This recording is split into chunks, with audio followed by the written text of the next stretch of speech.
This is ad-free Alex. Big Brother. Mainstream media. Government cover-ups. You want answers? Well, so does he. Live from Austin, Texas, broadcasting worldwide, it's Alex Jones. So, ladies and gentlemen, we've got another absolutely, completely overflowing plate in front of us today. The 29th day of January 2018 on this Monday global transmission. I am your host, Alex Jones, and we have got, as I said, a massively overflowing plate today. It's been announced, it's up on Infowars.com, that coming up today at 5 o'clock, we'll be covering it live with Owen Schroyer and Roger Stone and myself in the War Room.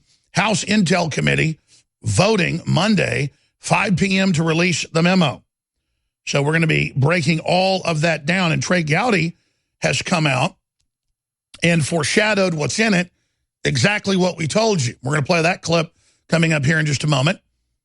We'll play the full clip later in the hour where it's Obama and it's the Hillary campaign working together to create a fake dossier, to get a warrant, to then illegally spy on the campaign, and then to lie about what they even found in that, and all the collusion at the FBI and the secret societies and the insurance policies and all of it, showing the interconnected web of command and control. Here's part of that clip. As I discussed with Mark Short, the Washington Post reports today the president wants to have the memo released. Do you agree with that? I do. I'm sorry that we're to this point. This memo is nothing but the distilling, the reducing of thousands of pages of documents provided to us by the department and the Bureau. So there's nothing in this memo that the department is not already aware of. If you think your viewers want to know whether or not the dossier was used in court proceedings, whether or not it was vetted before it was used, whether or not it's ever been vetted, if you are interested in who paid for the dossier, if you're interested in Christopher Steele's relationship with Hillary Clinton and the Democrat National Committee, then yes, you'll want the memo to come out. If you're Adam Schiff, who is consistently wrong when it comes to issues of disclosure. He didn't want us to find out any of this information, Chris. He fought. In fact, GPS went to court. Fusion GPS went to court. We're going to get to more of this when we come back from break, but just as the Epoch Times themselves, great journalist, reverse engineered what is going to be in this memo, there you have more confirmation from our congressional sources, as we told you 2 weeks ago and again last week, that it is the roadmap of the fraud, and it's how they did it, and it's a timeline of it with exhibits for each piece. And the core of it is the 99-page FISA report that has excise parts that are in the memo. They just chose to call this the secret FISA memo because they're also using that as the roadmap to show the perjury. So as I told you 2 weeks ago and on last Monday, it is a compendium of the investigation. It is the indictment in the House. That's what the House is supposed to do. It's the public indictment of these people. So there you go. Next week's news today. And then coming up, the lowest ratings ever for the Grammys. Just a wall-to-wall circus of disconnected loons trying to create racism and division in this country. And Hillary showing up in the middle of it to promote the fiction book, Fire and Fury. One reason why he liked to eat at McDonald's. Nobody knew he was coming, and the food was safely pre-made. That's it. We've got it. That's the one. You think so? Oh, yeah. The Grammys in the bag? In the bag. Look at that psycho smile. They don't get everyone hates Hillary. They don't get this puts them into deeper hot water. They don't understand it. They just keep pushing and pushing. But some of the Democrats do. They've been trying to show the Clintons the door for about a year, and they won't go away. That's why the New York Times came out and fired a giant warning torpedo at Hillary, who is a sexual enabler of serious predators. And we'll break down what really is the end of the Clintons and their whole crime network when we come back. Broadcasting worldwide, I'm your host, Alex Jones. Thank you so much for joining us on this Monday transmission. Coming up tomorrow, we're going to have live coverage at Infowars.com, live video and audio coverage that a lot of radio and TV stations are now picking up of the president's first State of the Union. And then we're going to have that followed by the Maxine Waters, or James Brown in drag, comedy rebuttal. She's going to be on BET. And we're going to have some of the other comedy rebuttals of other Democrats as well. So look forward to that. I will be here tomorrow night, honchoing that with the rest of the amazing crew of analysts. And we'll have guests on. And we intend to carry it live right through. The War Room ends at 6. We're just going to extend live coverage right through 7 o'clock Central, right through the hour-and-a-half address, right up until midnight, taking your phone calls. So Trump's first State of the Union live coverage Tuesday, January 30th at 7 p.m. Central, but it's going to be ongoing even before that because we've added, obviously, the War Room and the Real News and all these other daily transmissions, as we promised to do, followed by the James Brown comedy rebuttal that we'll be analyzing and carrying from BET. So that is all coming up. Infowars.com/show and many stations across the country, and it will be family-oriented. We will have the delays in place.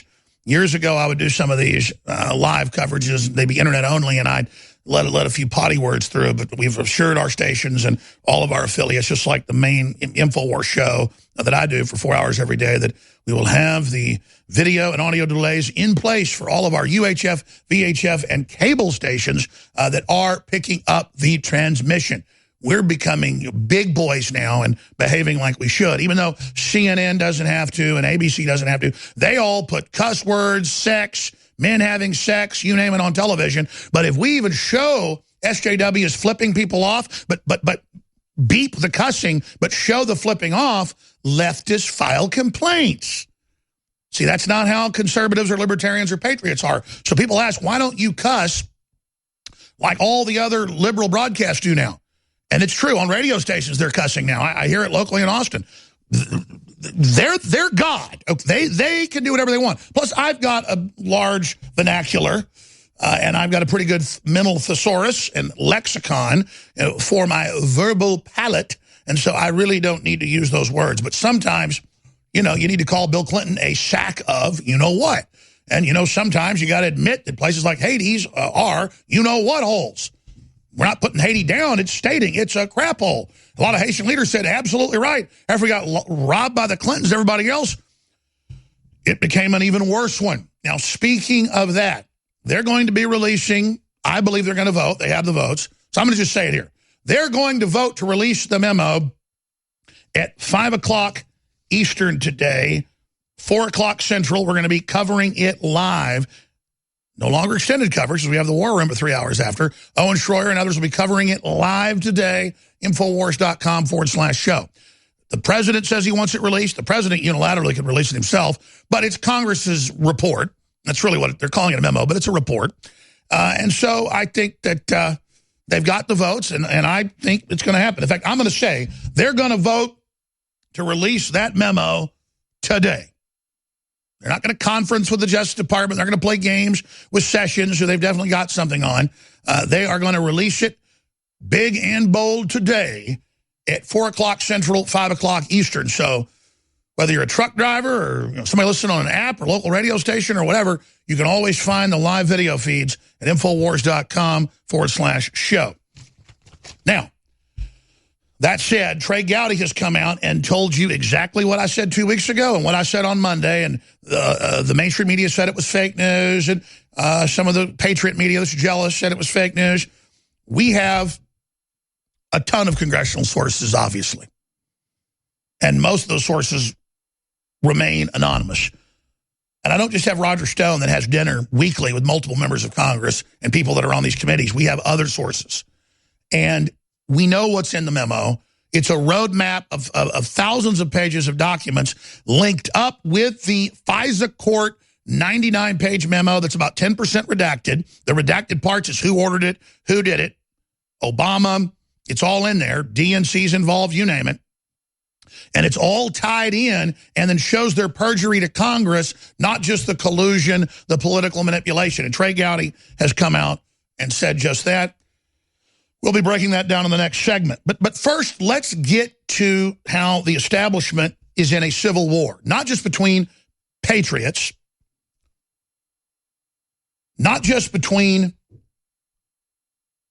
the deep state and people that want to make the country great again, but you've got a civil war between libertarian constitutional style Republicans against blue blood establishment Republicans. And then you've got the Democratic Party that's got some savvy people in it that realize the total race war communist narrative that they want to carry out down the road has been launched too early via hubris and too much confidence. And so it's waking people up, not bullying them into submission anymore. And they've tried to show the Clintons the door over and over and over and over and over again and keep bringing out more and more of the scandals, but the reflexes at mainstream media are still to defend. So it's a very schizophrenic fight going on. But you see Hillary showing up at the Grammys, being part of this hate fest against the president and America's recovery, and they're so disconnected, then they wonder why it had the lowest ratings ever, or why the NFL is falling apart with the lowest ratings ever, or why any of this is happening, because the economy's coming back, because people want to work together. They don't want to fight with each other. They don't want to be demoralized. They don't want to be manipulated. They don't want to be controlled anymore. They want freedom. And so there's a big turning away from the system right now, and because Hillary Clinton doesn't know when to quit, because Hillary Clinton doesn't know when to back off, the New York Times itself has come out and said Hillary Clinton chose to shield a top advisor accused of harassment in 2008. And these articles are coming out every day. She represented men that kidnapped an 11-year-old girl and gang raped her, broke her jaw, knocked one of her eyes in, and raped her so hard it crushed her cervix and caused not just a prolapse, you want to get graphic, but her guts to start coming out of her, okay? So these are grown men raping a little girl they grabbed off her bicycle for more than 10 hours at a shotgun shack out in the woods, drunk on whiskey, and because they were good old boys and part of the establishment, that was the first client she had. And then it went from there. She preferred pedophiles and rapists and scum. That's who she supports. And you see her only with those people today, the Harvey Weinsteins and the rest of these folks. And that's what they think of you and your family. That's why she's on the Lolita Express with a convicted child rapist. It's why our own employees get caught shipping people out of the country. And so she has this disgusting performance at the Grammys reading out of the fiction book, Fire and Fury, about how Trump goes to sleep at 6:30 at night. Well, see, there's a kernel of truth to that. Sometimes he may take a 30-minute nap, takes a shower. His habits are well known. Then he goes back to work for a whole second round. But yeah, he takes off, takes a shower, eats dinner, sits around in a bathrobe for an hour. Yeah, hangs out with his wife, and then goes back to work. That's what most executive men do. They work 12, 14, 16 hours a day. Go home, see your family a couple hours, go back to work. That's what I do many days. But the point is that they sit there mixing truth with all these lies, and then they wonder why everyone is turning against them. They wonder why everybody hates them. They wonder why everything they touch turns to garbage, but they don't know how to give up. So they have this train wreck event at the Grammys. I watched some of it last night, some of the excerpts, and it was the skill of a high school play, maybe middle school play, with just a bunch of bubbling idiots doing moron skits, trying to block the recovery of the country, and then pissing all over the veterans and trying to give illegal aliens everything free. They're making everybody reject them, and Hillary just won't go away. Stay with us. From the front lines of the information war, it's Alex Jones. When you wake up in the morning. Welcome back, folks. I'm Alex Jones, your host. Newswars.com and Infowars.com, as well as PrisonPlanet.com are our sites. And we have multiple sites because over the years they try to hack them, they try to shut them down. We've got so much news and so many videos and so many things we cover We also have a lot of news that's on newswars.com that is exclusive to newswars.com. Same thing with prisonplanet.com. Geert Wilders storms Hungary, praises Orban, slams EU and open borders. Powerful video is also embedded in the article. It's on newswars.com. As nationalism and the march for populism expands worldwide, we're not just fighting the globalists to retake America here in the United States. We are fighting the globalists worldwide. And the more countries start pulling out of globalism and getting back to economies based on free market and populism, the more competition globalism has, because it's authoritarian, it's command and control. So these victories around the world against the globalist, unelected systems are victories against authoritarianism, just like the victories we had over the Soviet Union and the communist scourge and the victories we had over Hitler. It doesn't mean we're perfect. It means, though, that those true evils are being defeated. Those ideologies are being defeated. And the globalist ideology is the ideology that went and put communism into Russia. It's on record, the very same program. Now, coming up today, we're going to have live coverage of it. It's 5 o'clock Eastern, 4 o'clock Central.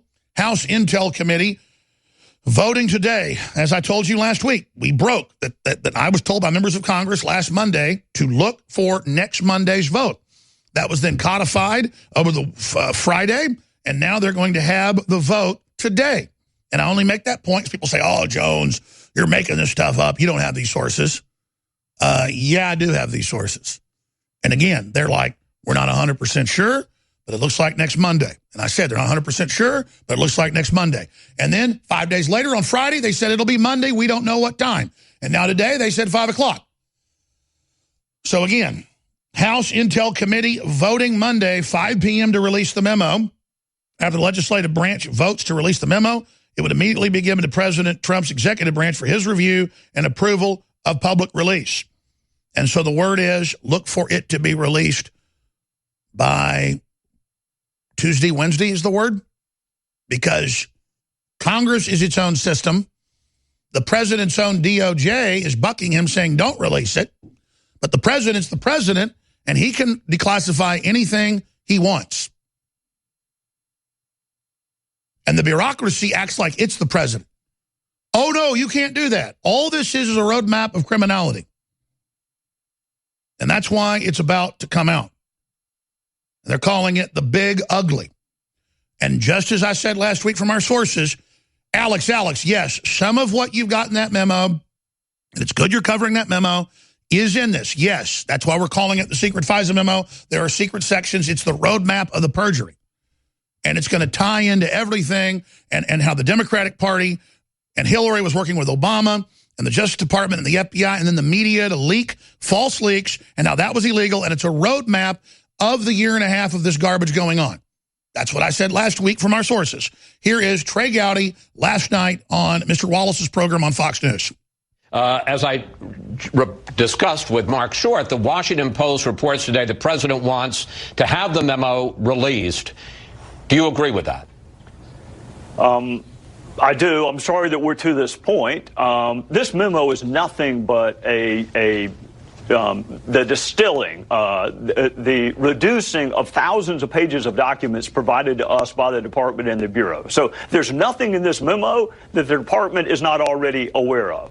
If you think your viewers want to know whether or not the dossier was used in court proceedings, whether or not it was vetted before it was used, whether or not it's ever been vetted, if you are interested in who paid for the dossier, if you're interested in Christopher Steele's relationship with Hillary Clinton and the Democrat National Committee, then yes, you'll want the memo to come out. If you're Adam Schiff, who is consistently wrong when it comes to issues of disclosure. He didn't want us to find out any of this information, Chris. He fought. In fact, GPS went to court. Fusion GPS went to court to keep us from finding out that the Democrats paid for the dossier. So if you're Adam Schiff, of course you don't want the information to come out. You didn't want us to find it in the first place.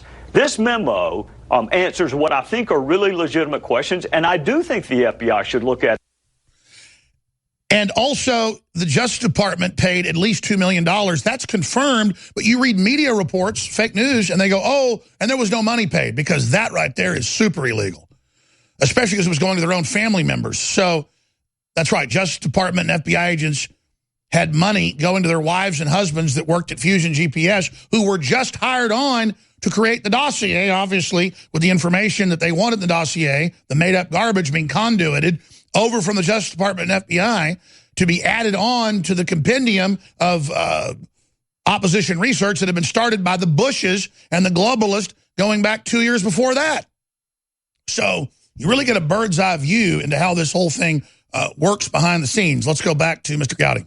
Before it is released, and I have provided that counsel to Chairman Nunes, and I think that he has taken that under advisement. So I want to play face-up poker. I want the Bureau to know everything that's in the memo. I think you'll be surprised. It is not a hit piece on the department and the FBI. I would not have participated in it if that's what it was. Let me pick up on this, because the reports are, and you've kind of indicated that in your answer, that the memo centers on this question of the FISA application, the Department of Justice FBI application in 2016 for a warrant to conduct electronic surveillance against this fella, then Trump campaign manager Carter Page. Your complaint, according to reports, is that you say that when they made that application, they didn't talk about the role of the Russia dossier, and especially the fact that it was opposition research paid for by the Clinton campaign. The Democrats, and yes, Adam Schiff is leading the charge, say you're cherry-picking the information. One, that the FISA warrant on it, Carter Page, is not as central as you're making it. And two, that there was a lot more in the application than just the dossier, that the FBI did not rely just on the dossier to get the warrant.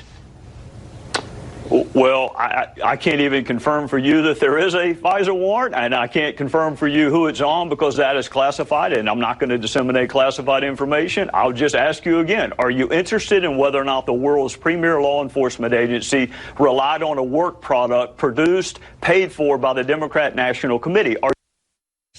Now, again, and the report put out by FISA court says some of this stuff's illegal, and they went back and told Obama that. That's the memo. And the blacked out parts are who ordered it. And those people have told Congress they didn't order it. That's perjury. That's what Gowdy's saying. He can't tell you the secret parts. And then they play the semantical game where they go, oh, you know, we don't even know, if you've got a FISA warrant or wherever. When it's on record, it's there. He's just saying the exact specifics of it. So if you want to understand, it's all right there, and it's a roadmap to their perjury and to all of their incredible lies. And when they go, oh, the thing for Carter Page, that's just Carter Page, he's not important. When you get the memo, when you get the warrant, it's the excuse to dragnet those big telecom hubs and spy on everybody. And that's in the declassified parts of the memo that's hiding in plain view, ladies and gentlemen. But they think you're too stupid to understand what the former head of the NSA told you. Big Brother, mainstream media, government cover-ups. You want answers? Well, so does he. It's Alex Jones on the GCN Radio Network. Speaking of congressmen, we've got a congressman very close to the entire investigation and the memo joining us today, but I'm just going to leave it at that till they join us, because we're still lining up some of that congressman's office that we've been in touch with and working with via Stone and others. So that's coming up. This just in. He was going to leave in 6 months so he could get his full retirement, but FBI Director Andrew McCabe, frequent target of Trump's ire, steps down. He is the acting director, NBC News. No, he has been caught as the man quarterbacking, commanding, captaining, generaling, field marshaling, honchoing, controlling, mastering the entire fake dossier and the group, the secret society, the insurance policy organization inside running the ridiculous Russiagate program that we all laugh at. But they are intending to take the president out and kill the recovery with this thing, this fiction made up by John Podesta and Hillary Clinton. So this is a big, big deal. FBI Director Andrew McCabe said a month ago that he's going to take his time and leave in 6 months. You're gone because you know what's in that memo, Buster. Your name is blacked out. And so is Obama's name. And then we've got the memos in between you and the Democratic National Committee and the New York Times.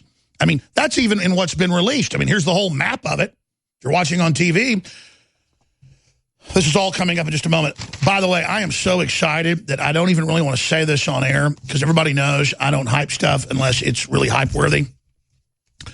We've always been working to get on UHF and VHF stations and some cable systems, but we've mainly focused on getting on AM and FM stations, and we've had some pretty big success being the largest independent radio show in the country.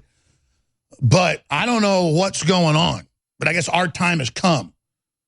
But 3 or 4 years ago, I got a good satellite, but it wasn't the exact right satellite, and it's not exactly what all the stations wanted. This week, I'm signing 3 deals. Would have done it last week, but the main guy over this had the flu last week, CJ, to have 3 different satellites that are what the stations across the country are asking for. And let me explain something. The owners and managers of these stations are sick of what's going on, and they're wanting to pick us up 2 hours, 3 hours, 6 hours, 10 hours. They know it's going to be spectacular publicity as well. But there's also a glut of UHF, VHF, and cable, and you got all the channels. Beck went and, again, spent $25 million a year just on a channel for himself, a vanity exercise. Because you got tens of thousands of channels, that's nothing if you don't have carriage rights and if you're not low on the tier in the first 100 channels. That's why I had a plan 3 years ago to start targeting UHF, VHF, and cable. But I didn't never really promote it or got it all launched because I was hiring people, building studios. We got like 20-something or more TV stations, another 12 or so cable systems I know of. But now I'm starting to get calls from people all over, Hollywood folks, you name it, going, man, I'm in like Louisiana, or I'm in New York, or I'm in Minnesota, and I'm turning on cable, and you're on, the local NBC channel, like your whole show. And then I call the station. They go, yeah, we're picking you up. You said you're free to air. Beautiful, beautiful. But we're getting rid of that satellite in a month. And we're getting 3 new ones. So I got to let everybody know about those.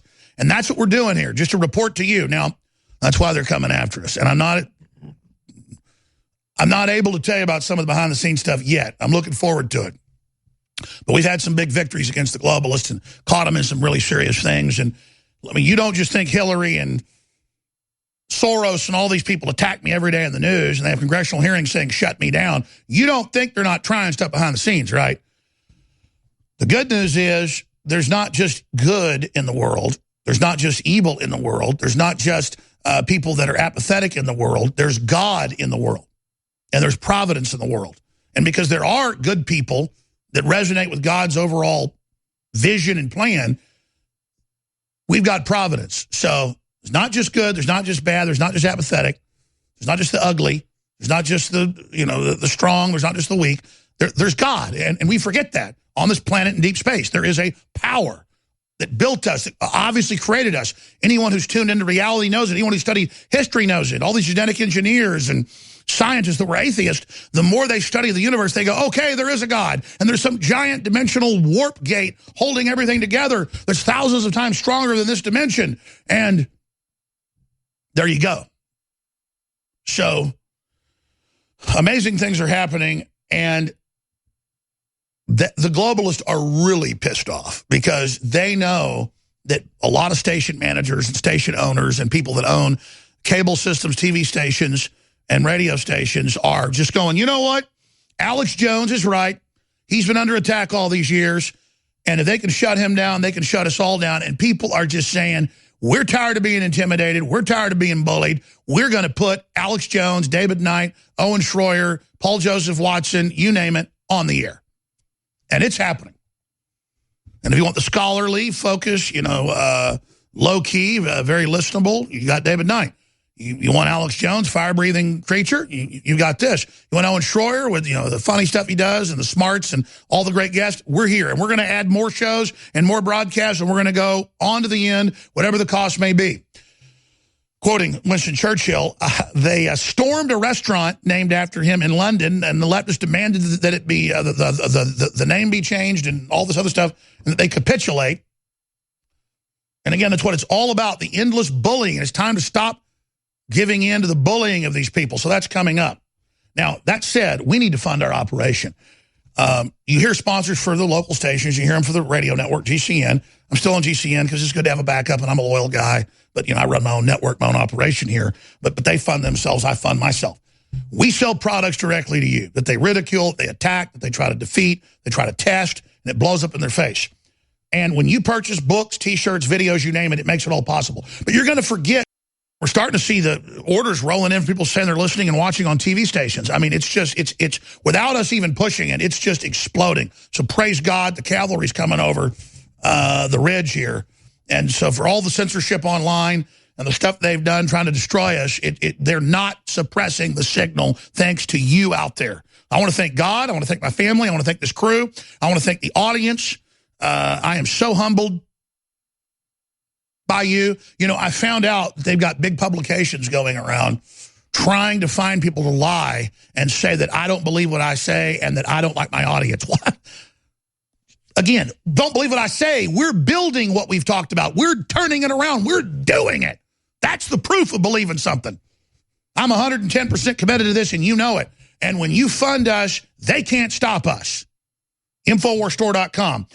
Ladies and gentlemen, we are back live, beaming out to radio and TV stations all across the United States and blasting out in the face of massive headwind and censorship, but winning like salmon swimming upstream and winning.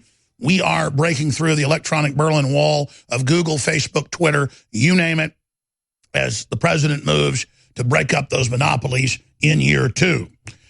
We are striking back, so be part of coming in for the big win, ladies and gentlemen.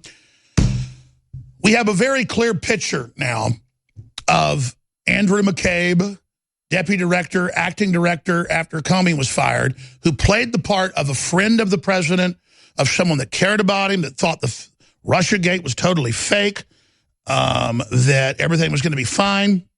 And we now know from Reince Priebus, who has been interviewed for a book, and I don't just believe Priebus, I have this from all these other sources, that McCabe was, along with Bannon, of course, a double dealer, but nothing compared to McCabe, the main leaker in the meetings with the president on Russiagate, then going out and lying about what even happened in the meetings. Remember, Comey lied and said he didn't give the press the memo, his memo about meeting with the president, but he did. That's lying to Congress. So the Federalist reports, a new book, McCabe initiated White House meeting that led to leak. These were meetings about stopping leaks. So imagine, that's why the president said, okay, I nominate Andrew McCabe.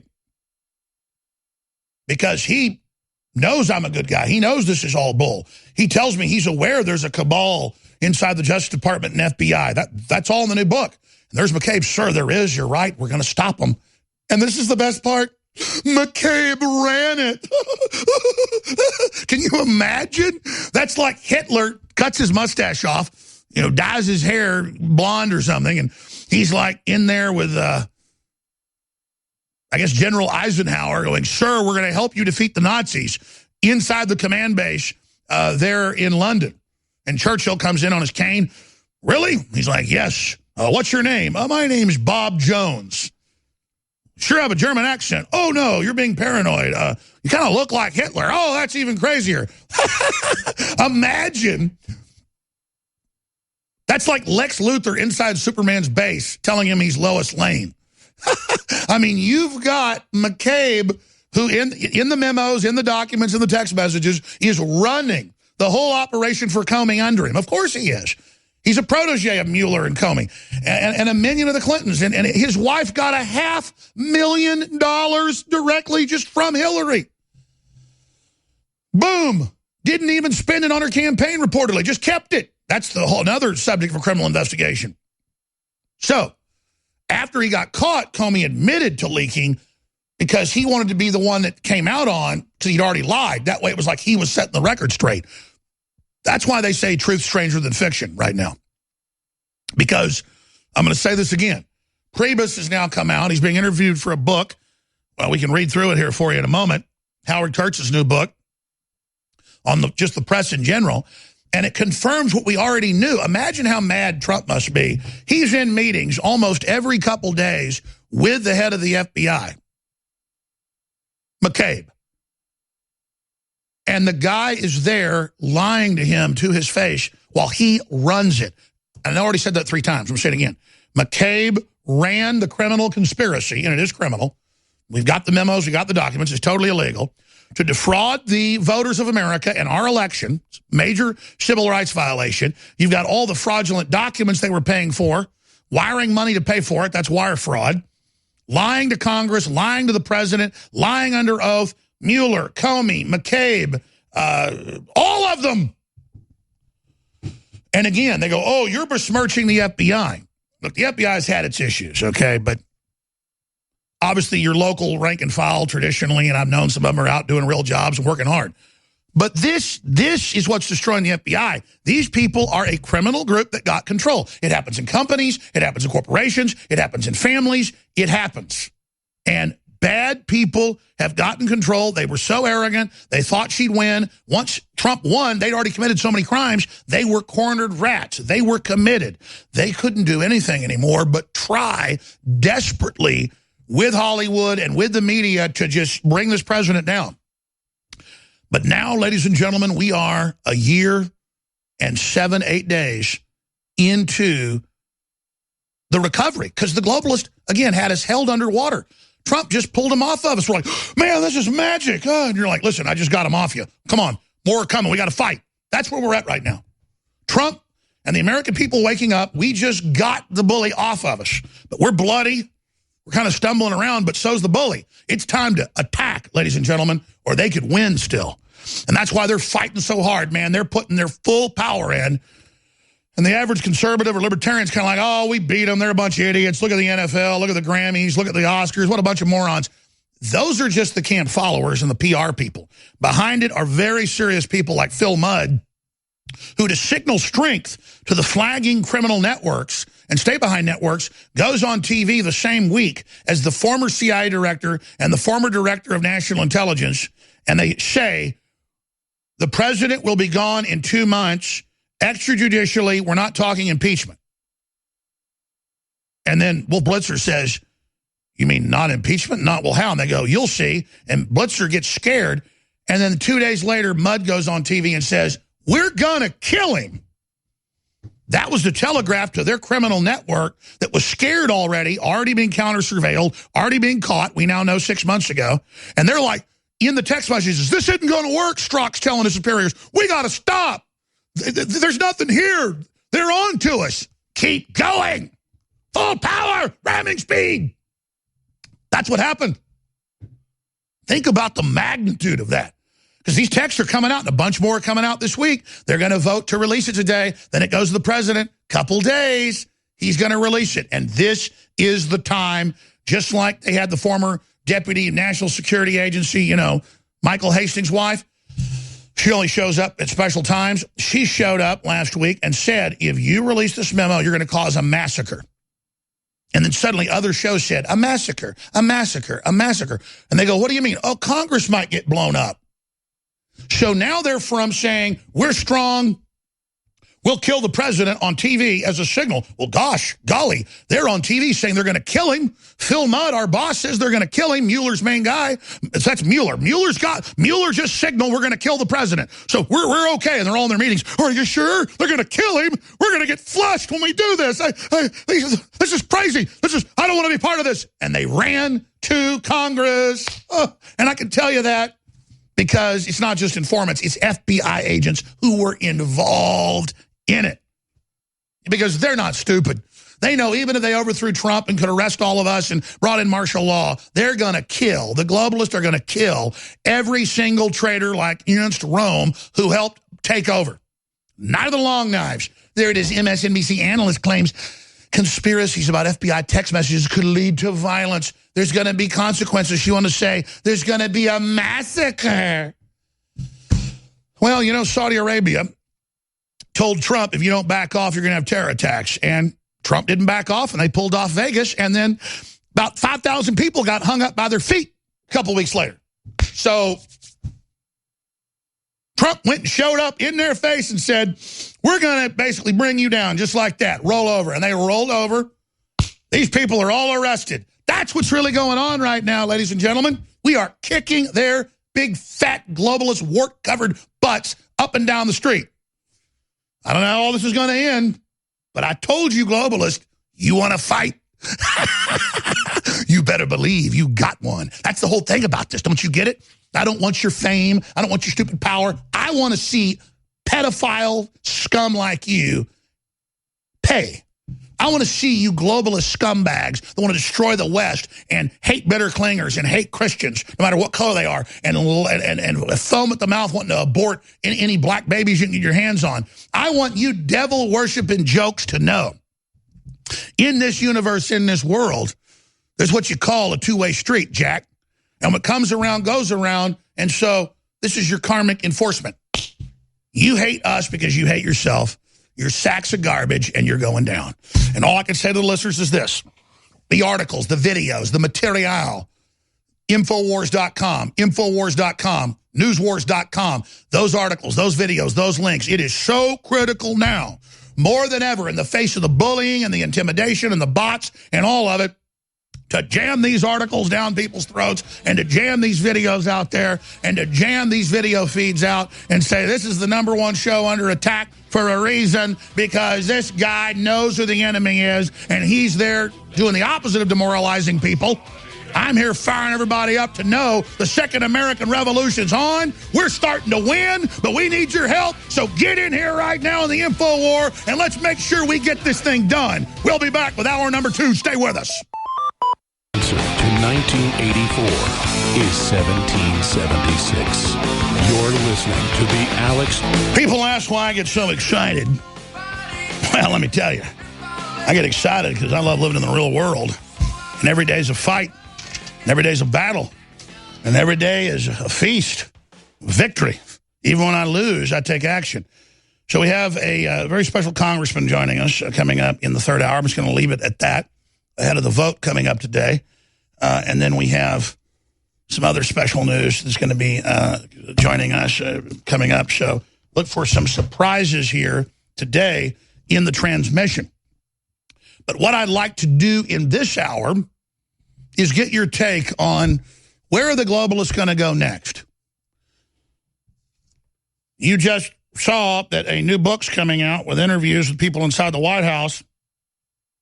Media Madness by Howard Kurtz, where McCabe was assuring the president that he was investigating the fake dossier and the fraud and the leaks, and then he was the main leaker. And it's now confirmed. Well, of course, Comey said he wasn't leaking and then had to admit he was leaking. It's just incredible, the bravado, but it's not bravado now. They were full of hubris and arrogance and the rest of it previously, and delusions of grandeur, as if they actually created this country when they just hijacked it. And now they're panicking because they are cornered rodents, and nothing they do can turn it around anymore. And so the House of Cards is imploding, and you can see the signs now every day. I want to play that Grammy clip when we come up in the next segment, but I want to start getting to this right now. Hillary Clinton chose to shield a top advisor accused of harassment in 2008. And I want to find it again. I saw a photo of him with her on Twitter. It's not the ones you guys been showing. It's the one that I did a screenshot just of her evil face, but then forgot to send you the full shot. In fact, I think I've got it in my phone. So I may have to like send it to one of you guys because I did screenshot it. No, it's not that one. It's even more hideous. It's not just that she looks like a demon witch. No makeup needed, to be in the new Harry Potter movie or whatever. Yeah, that's a screenshot up close of her face, but it's her with this reported predator.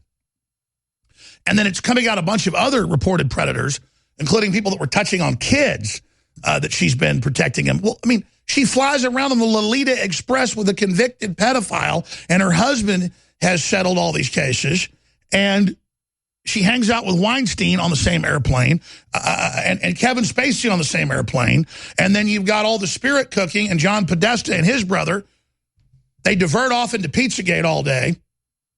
Use the fact that I explained Pizzagate was a diversion to claim that I retracted it, when I was the one saying it's a diversion from the real stuff, like Podesta's brother, Tony Podesta, in the Washington Post in 2007, back when they thought they were invincible, saying I have a basement where I screen dangerous art. And it's like this. And then he showed paintings, I don't want to show them ourselves, of little naked toddlers' butts that an adult man had beaten red with a paddle. I screen dangerous art. That's the photo, you found it. Yeah, he said, I screen dangerous art. That's her and this guy she was defending, a separate issue with women. I screen devious art or dangerous art, and it's like this, and it's images of bound children, paddled, naked toddlers. I mean, it's like, whoa, if you tried to print these photos at the Eckards or the Walgreens, they'd call the police on you, rightfully so. I mean, if I was working at Eckards or Walgreens and somebody's printing photos off and it's paddled toddlers with their hands bound, I'd be like, police department, I don't know if this is pedophilia, but it sure as hell looks like it. And you want to drop by and get this information? But oh, it's the Podestas, so it's okay. You've got it. You've got it. The transmission is coming to you.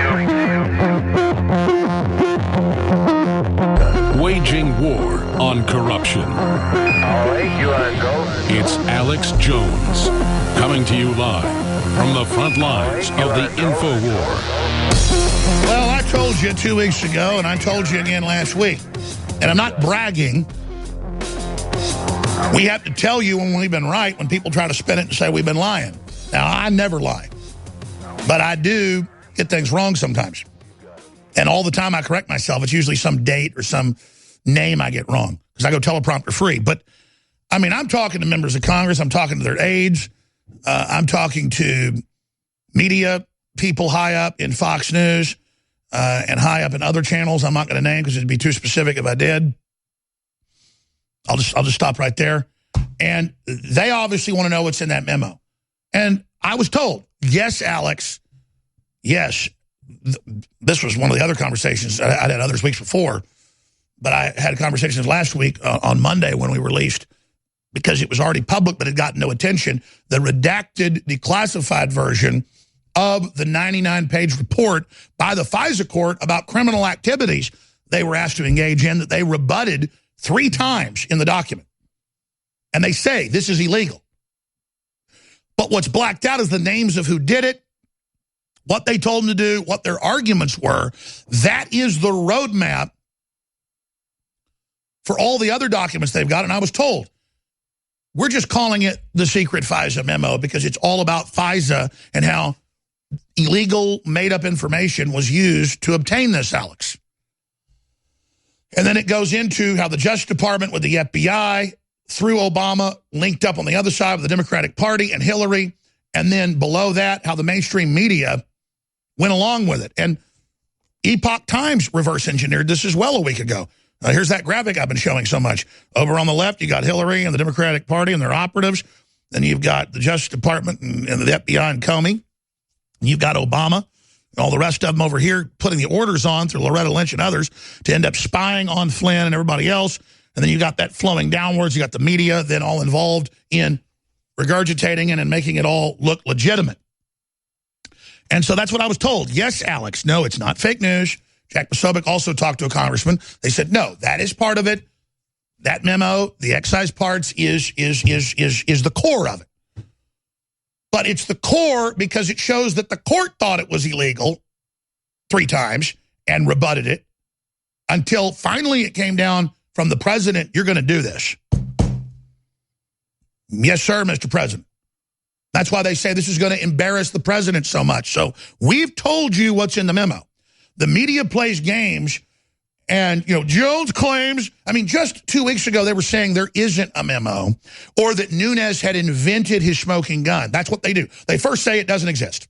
Then they go, oh, Jones got it wrong. He said he released all the secret memo when he released another secret FISA memorandum, which means memo.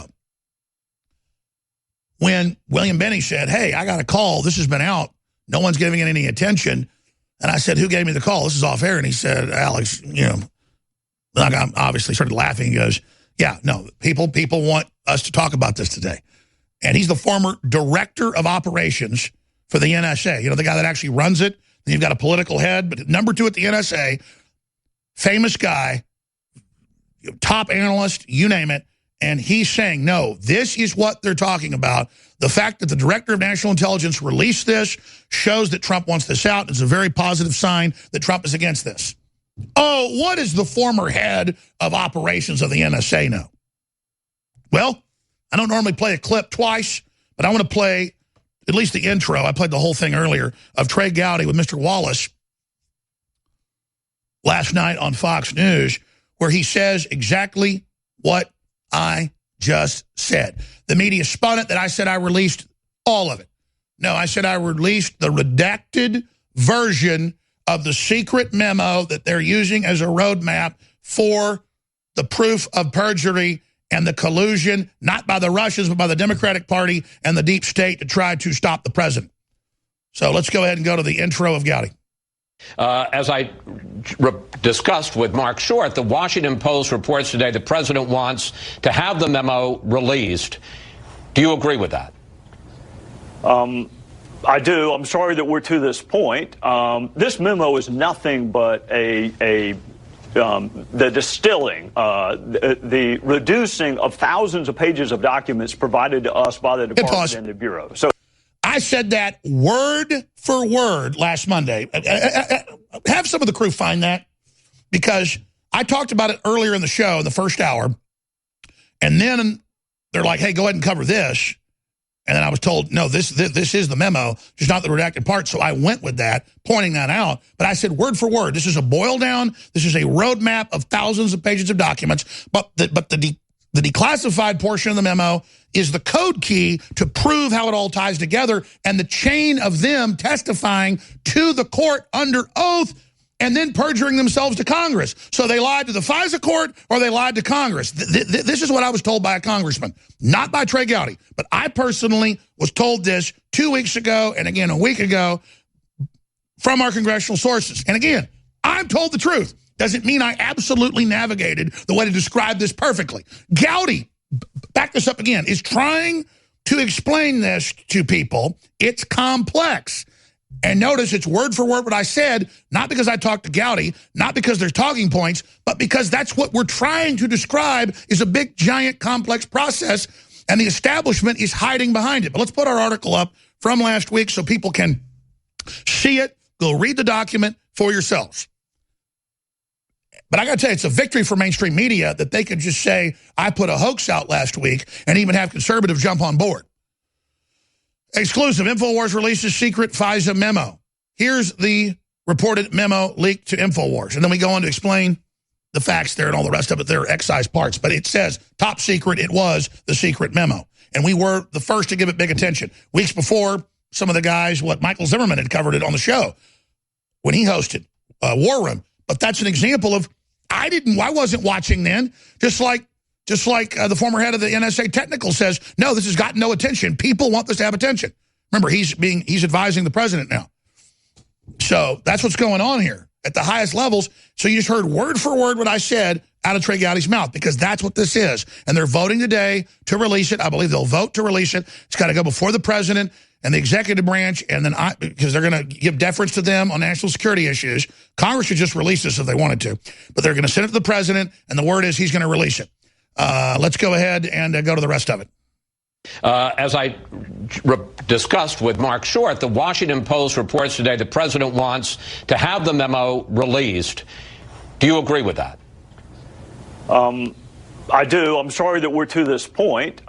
This memo is nothing but the distilling, the reducing of thousands of pages of documents provided to us by the department and the Bureau. So there's nothing in this memo that the department is not already aware of. If you think your viewers want to know whether or not the dossier was used in court proceedings, whether or not it was vetted before it was used, whether or not it's ever been vetted, if you are interested in who paid for the dossier, if you're interested in Christopher Steele's relationship with Hillary Clinton and the Democrat National Committee, then yes, you'll want the memo to come out. If you're Adam Schiff, who is consistently wrong when it comes to issues of disclosure. He didn't want us to find out any of this information, Chris. He fought. Oh, that's good. GPS. Full clips on Infowars.com, newswars.com, and then he just goes through it. It's Obama, it's Loretta Lynch, it's McCabe, it's Comey. They're all busted. And, you know, the left runs around every day going, busted, busted. Oh, they admit they're Russians. They're all going to prison. They're all going to go to jail. That's hype and BS. When I get up here and I say they're busted, I've never seen something this crazy, this naked, this caught red-handed. And I'll explain again. I know you know this, but we got to get the word out on this. They thought Hillary was getting in. They thought they were invincible. They thought they couldn't be stopped. They thought the sky was the limit. So they committed all these crazy crimes. Then once they lose, they get even wilder, not out of hubris anymore, not out of chutzpah, not out of megalomania, but out of desperation, and that's why they're so dangerous. Then they send out black ops spokespersons, like Michael Hastings' wife, to say, if you release this, there's going to be a giant massacre. That's all code communication. And it gets pretty naked, you know, when Phil Mudd says, we're going to kill the president. I mean, Ladies and gentlemen, we are back broadcasting worldwide. Coming up today, 4 o'clock Central. That's 5 o'clock Eastern. The House is set to vote to declassify the memorandum, the boil down, the documentation, the roadmap that Nunes is calling the secret FISA memo, because it's based on secret sections of that memo and thousands of pages of other documents, according to the words of Trey Gowdy. And then the president, I would guess by Wednesday or Thursday, will release that information. Will go on to the executive branch. I want to get your take on what you think they're going to try to do to stop that. We're going to open the phones up before the congressman joins us in the next hour to get into this. The toll-free number to join us is 877-789-2539, 877-789-ALEX, 877-789-ALEX. We are taking your phone calls on the memo and all that it represents. Congress standing up against the deep state, against rogue groups in the bureaucracy challenging the executive, the legislative, the judicial. It's a big deal. And then we can also get into the leftist groups who are calling for Taylor Swift to be boycotted. They say she's aggressively white because she is white. The media is saying she's bad. That's out of the Herald Sun. Taylor Swift has no fear of bullies of the left. We can get into all of that. She's been labeled aggressively white, linked to neo-Nazis, and accused of being a messenger of the disturbing new era. Last week, she was criticized by BuzzFeed, run by George Soros, funded by Soros, for not taking part in the second annual Women's March to be led by Muslims, a.k.a. the world's largest post-election tantrum. So we'll talk about that as well. Meanwhile, unhinged Michael Moore assails Trump, unfit narcissist, sociopath, threat to humanity. Yeah, people like you are the threat to humanity, buddy. And meanwhile, though, people are really getting sick of Hillary Clinton. And I want to play this next clip, the full clip, just to give you the cringe-worthiness of the Grammys last night that had the lowest amount of viewers ever recorded. Grammy ratings fall. And then it goes on to break down that it's basically a crash and burn, just like the NFL, just like Hollywood movie sales. People are sick of being beaten over the head. I personally want to go see a movie that's not political. I personally want to watch a ball game sometimes, but I can't do it because it's so political. Liberal or conservative, beating you over the head, beating you over the head, beating you over the head. The ads are propaganda. The statements are propaganda. And then you've got Hillary with this fiction book. It's kind of like a historical novel. You know, it's posing as nonfiction, but it is fiction, but it mixes some truth in. It's been totally discredited. I don't have to go back over that can of worms, that kettle of fish, that mess that is Mr. Herr Wolf's book. But then they have these bumbling, babbling people at the Grammys who were part of this skit with Hillary, and I'm like, man, I was in middle school drama skits.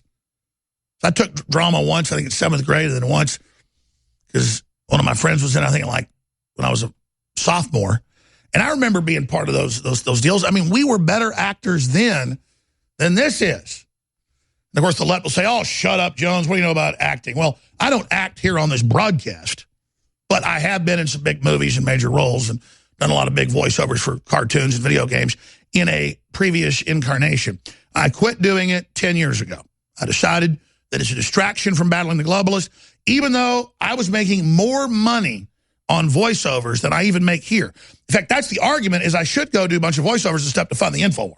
But then, once they figured out who I was politically, I'd have to have a fake name. But you know how much they pay if you're in one of these movies and they read like 2 pages of lines in a movie? And I can do any voice I want. I wish my own personal voice wasn't so grating and annoying, but I can do any voice I want to, basically.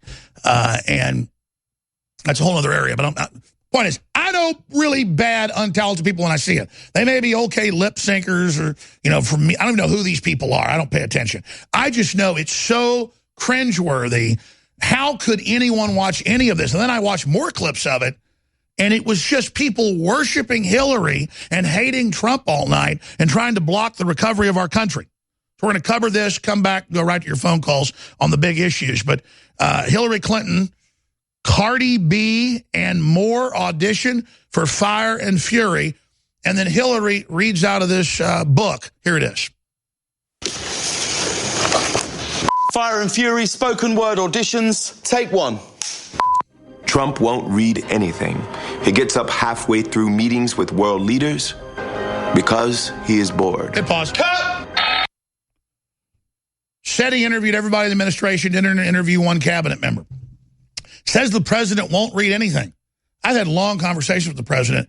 There wasn't one subject I raised or one news item. Sir, let me tell you about this. Blah, blah, blah. I mean, again, they'll say he goes to sleep at 6:30 at night because he goes to bed at 1 in the morning now. They've got to go to bed a little bit earlier. And he gets up at 5 a.m. These people, again, it's all lies. We all know. So this lazy moron has turned the economy around and all this other stuff. What does it say about you? I mean, again, these people can hardly read off the book. Go back, sorry. Sorry, John. It's wonderful. It just feels a bit too smooth. I don't think it's going to work. Oh. Next! Okay. His comb-over, semicolon. Hit pause again. Cher looks like a rubber sex robot or like a rubber sex doll. And what is she, like 75 years old? She's trying to look like she's 16 with some rubber face on, these narcissistic dirtbags. Let's go back to this rubberhead. Was a product called Just for Men. The longer it was left on, the darker it got. Hit pause again. You've got this lady that's wearing a rubber mask and is really the crypt keeper underneath telling us about somebody being bad dyeing their hair. And notice he's not doing it anymore and it's all grayish. Looks a lot better. But the point is, so what? He's on TV. So he's bad because he dyed his hair? When you're a rubberhead, go back to her. Resulted in Trump's orange blonde hair color. Cut! Trump did not enjoy his own inauguration. By the way, this is a convicted criminal, admitted pimp. He started to get angry and hurt that stars were determined to embarrass him. I definitely wasn't there. Hit pause again. The implication that we want scum like you at these events. The implication that we're not part of your cool club. You're a bunch of scum. Go back to him. Good word, Cardi B. If Trump was not having his 6:30 dinner with Steve Bannon, then more to his liking, he was in bed by that time with a cheeseburger. Why am I even reading this? I can't believe this. I can't believe that he really... it. It's fake. This is how he lives his life? That's how he lives his life? The housekeeping staff were picking up she's on heroin. If my shirt is on the floor, it's because I want it on the floor. Another one. It's We the Best. It's DJ Khaled. Matter of fact, this is the best spoken word album in the game. I'm finally going to win my Grammy. So this isn't going to work. Next! It's not going to work. Everything I do works. Stand by. Take 1. He had a long-time fear of being poisoned. And now the snapping turtle. One reason why he liked to eat at McDonald's. Nobody knew he was coming, and the food was safely pre-made. That's it. We've got it. That's the one. You think so? Oh, yeah. The Grammys in the bag? In the bag. Live from Austin, Texas, broadcasting worldwide, it's Alex Jones. All right, ladies and gentlemen, we're going to your phone calls. We're going to John in Wyoming, Amy in New Jersey, Forrest in House. We're going to go to Tom in London. We're going to go to Mark in Oregon, George in Connecticut, Chris, and many, many others. Again, I am your host, Alex Jones. The websites are Infowars.com and Newswars.com.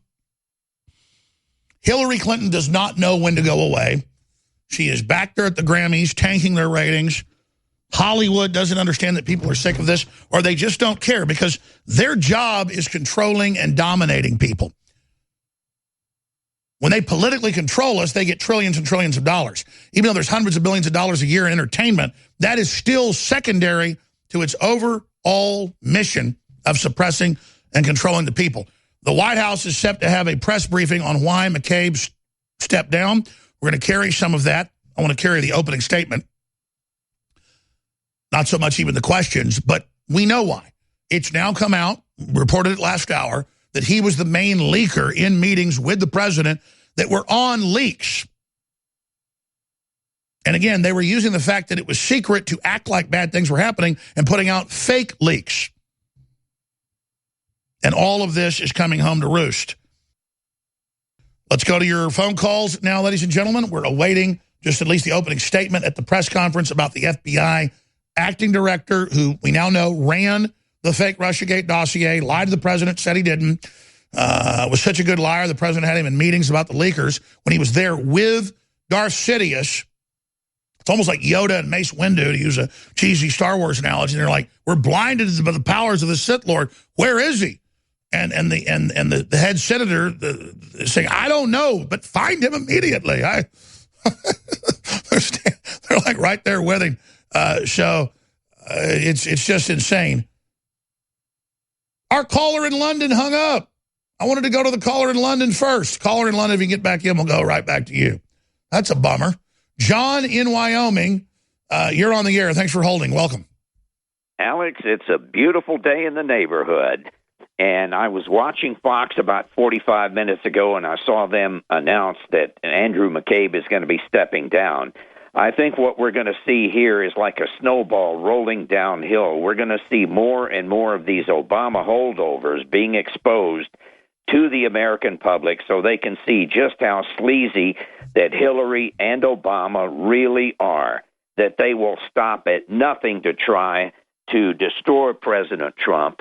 And I think these recent charges that have come up against Steve Wynn, these, about sexual improprieties toward his employees, I think are just a crock, because it's the same prostitute news media that was attacking President Trump because he once had 2 scoops of ice cream on his dessert rather than 1.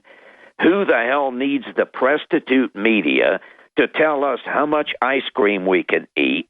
Who needs them to tell us anything or whom we can vote for president? These people are so desperate they will lie about anyone and everyone who supports President Trump. You're right, and they've been in power so long, even as their ratings go down, we're talking on average 20% a year, and we're like into year 3 of this.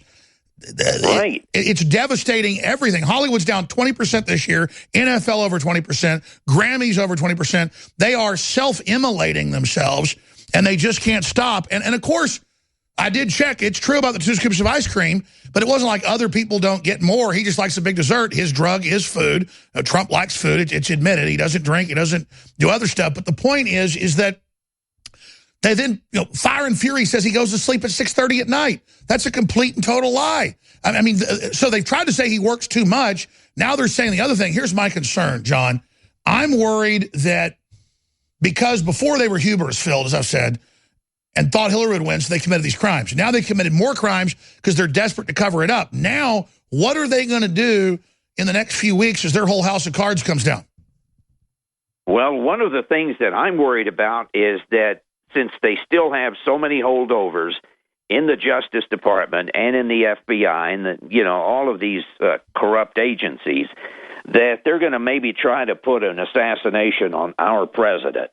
And if they do, it's going to hit the fan from coast to coast. Yeah, I'm not a violent person, and I'm not planning anything, as I've said. But, I mean, I want to warn the establishment. None of us are. Exactly, but I want to warn the establishment.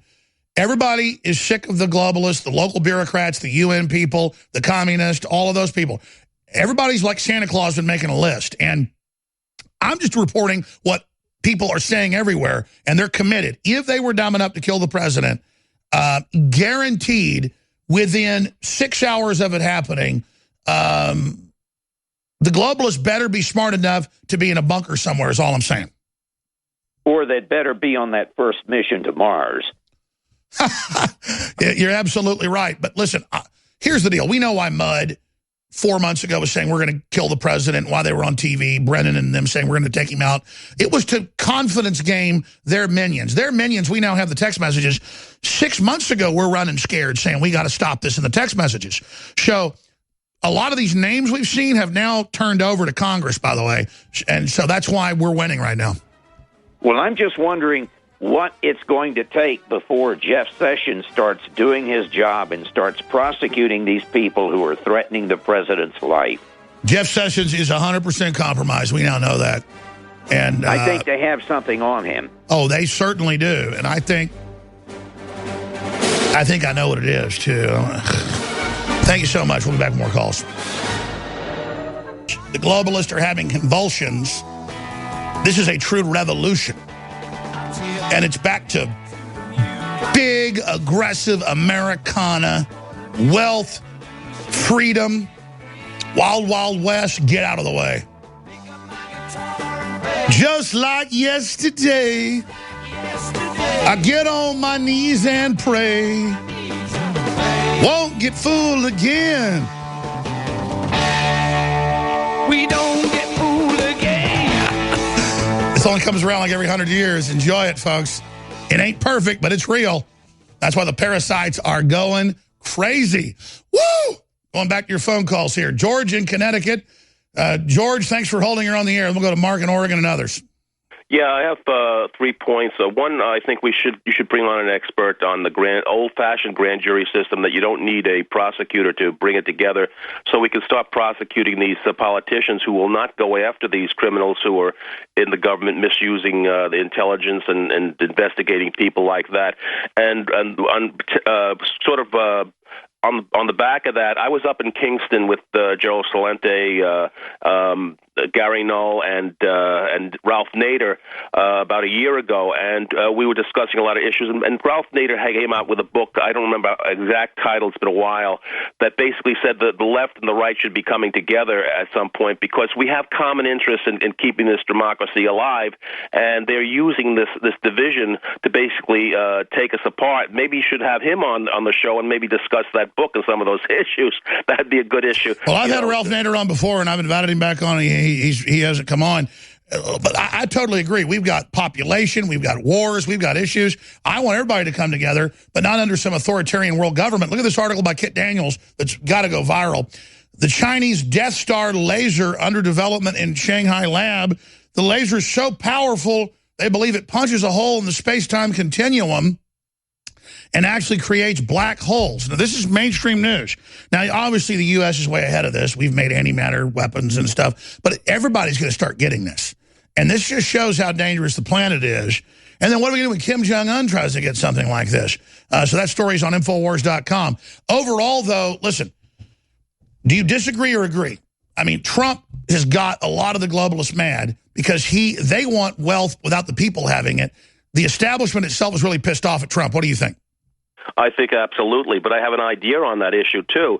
Why not have a 2-year tax rebate for all those states that basically are the blue states, if they get rid of all the illegals in the poor communities that basically burdening those taxpayers to basically losing their homes or can't even feed themselves because they're loading up the I think that's a great idea. And again, I'm not against all these economic refugees. I realize the globalists exploited them.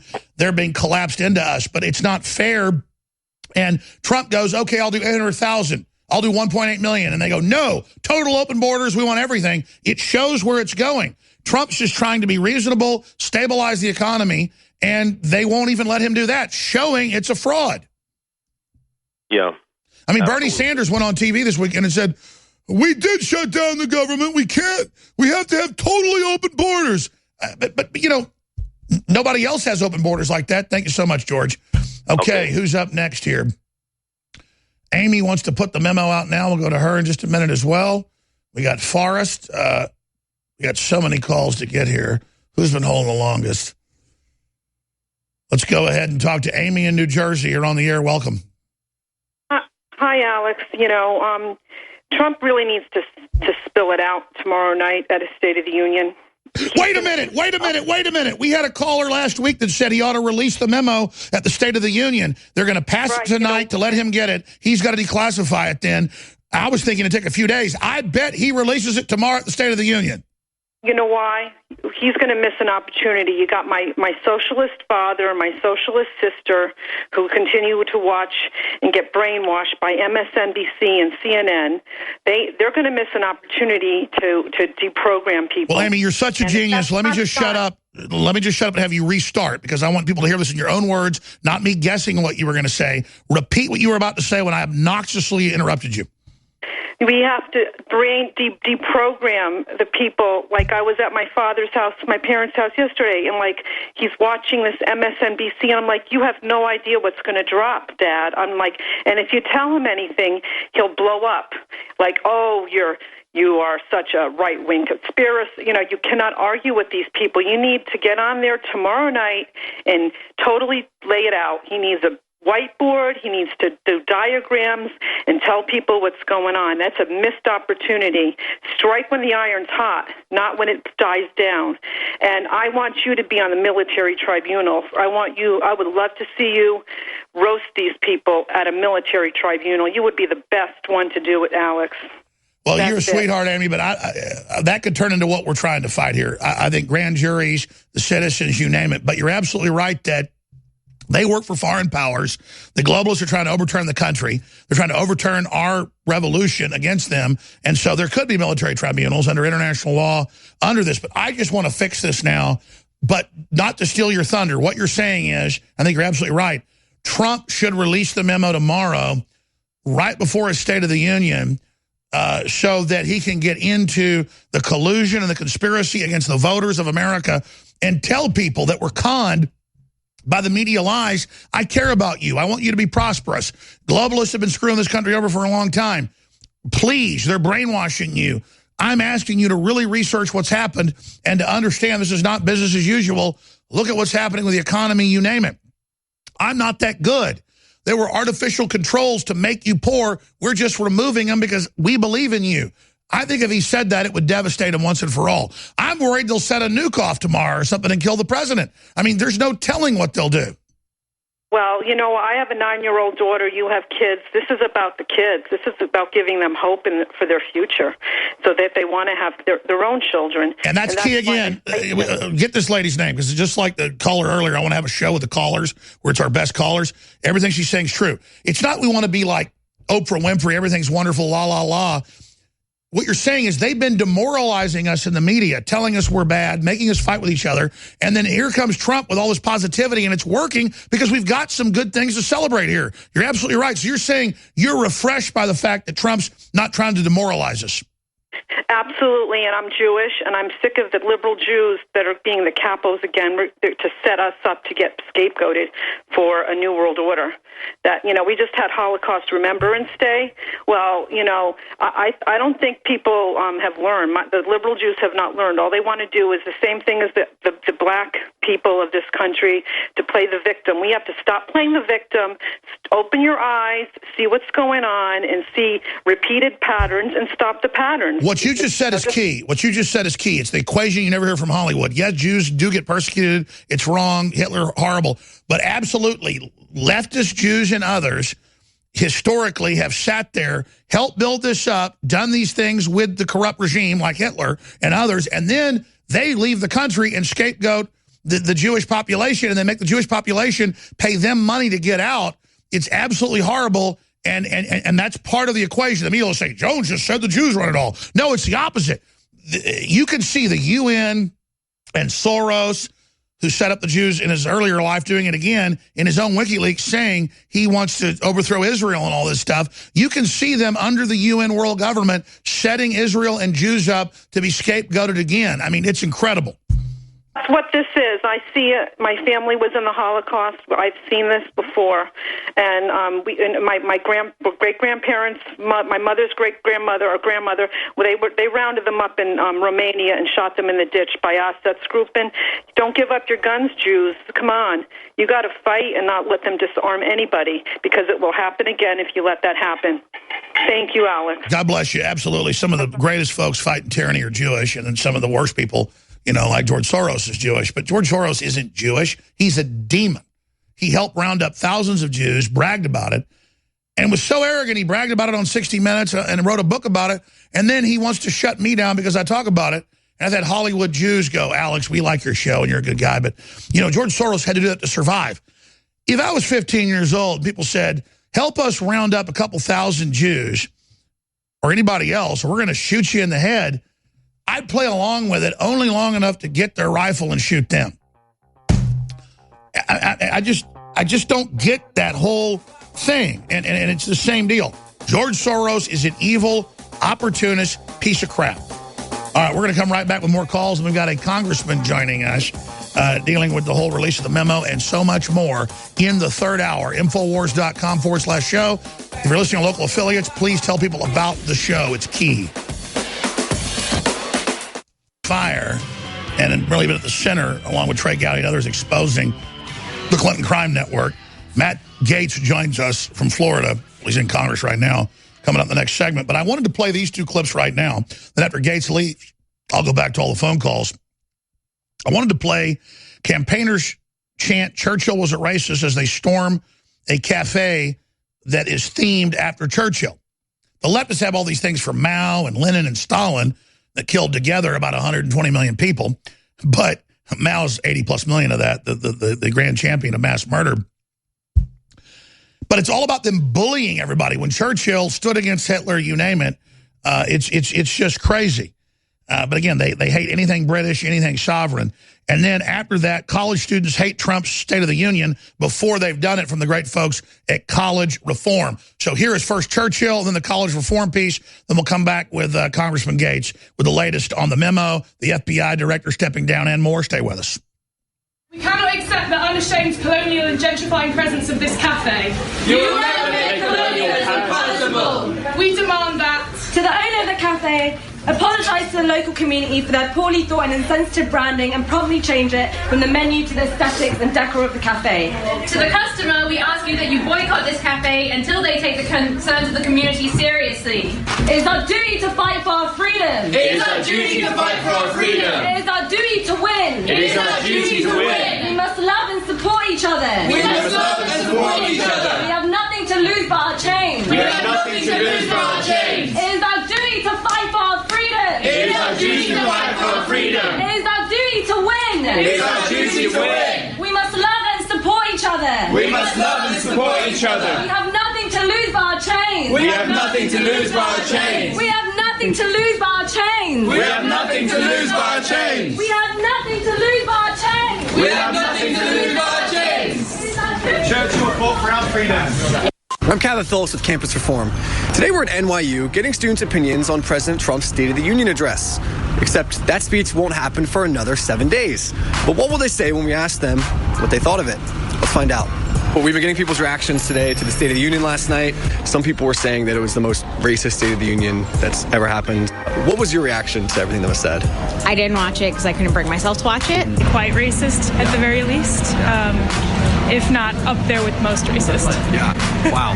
It's already quickly climbing the scale. Some of the people said today that they thought his immigration stance and that he outlined last night was especially hateful. Very offensive. What do you think of it? It's something that I wouldn't have expected to happen in, like, our lifetime. It's offensive. It is crazy, but I'm not shocked by it, by what he's done in the past, so.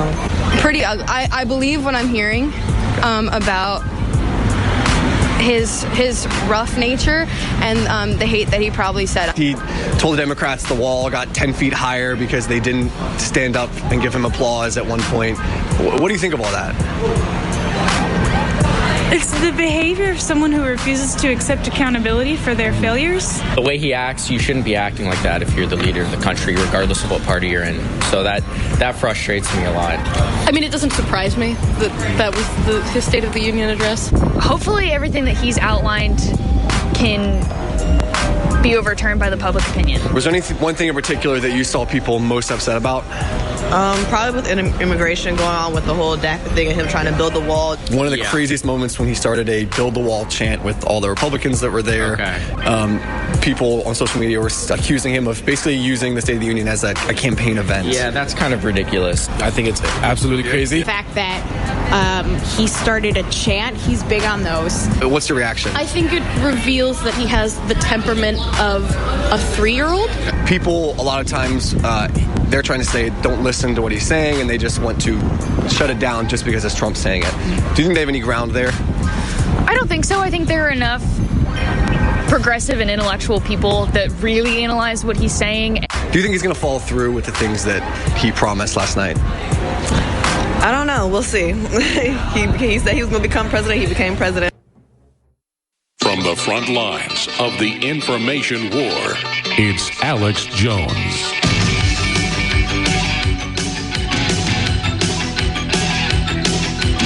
All right, my friends, we are now into hour number 3. I'm Alex Jones, your host. Thank you so much for joining us.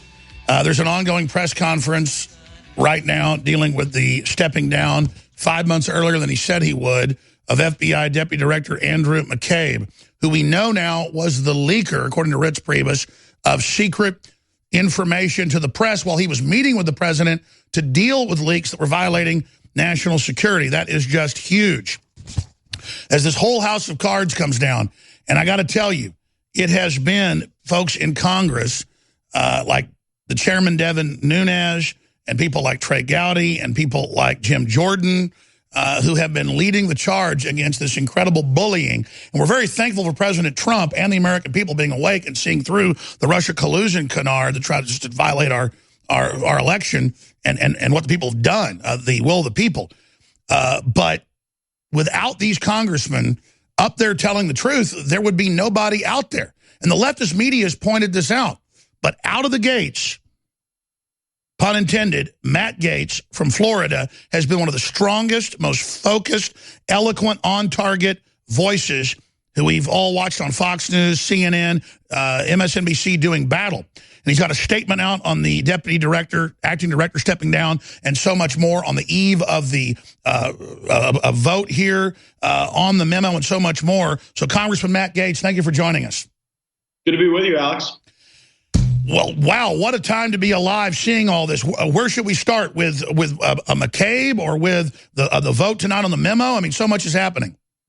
Well, I think we've got a lot of momentum in the Congress to get this memo released and before the American people, and that's absolutely essential. We've got to decide as a country what kind of government we want to have, what individual liberties protected by our Constitution are worthy of fighting for. I think it's also important for the FBI to move on past the era of Andrew McCabe. I wish him the best. I certainly don't hope anything bad happens to him going forward, but I absolutely think that the FBI and the Department of Justice had become so politicized that they had lost their way and they lost the confidence of the American people. And now we've got to rebuild that through reforms and transparency. And I think the first thing we can do in the Congress is vote to release this memo.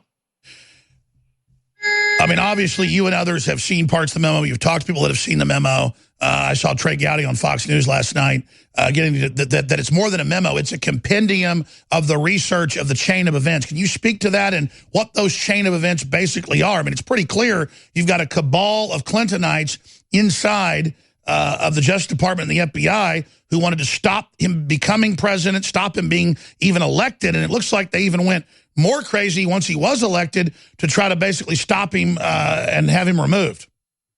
Yeah, I can say that the period of time covered in the memo deals with time both before and after the 2016 presidential election. And one would not have to read the memo to even hold the views you hold, because there's so much information that's in the public square about the text messages between Peter Strzok and Lisa Page, about, you know, the special status that Hillary Clinton received when she was being investigated. But really, the way in which intelligence has been collected and the manner in which that intelligence was authenticated, I think, is worthy of a debate in the Congress, because we need to ensure that we don't have an empowerment of these institutions linked to political organizations in a way that allows something so important like the FBI or the Department of Justice to be converted into a political hatchet job where they go after one party in favor of another. And that's what we don't want to see happen in this country.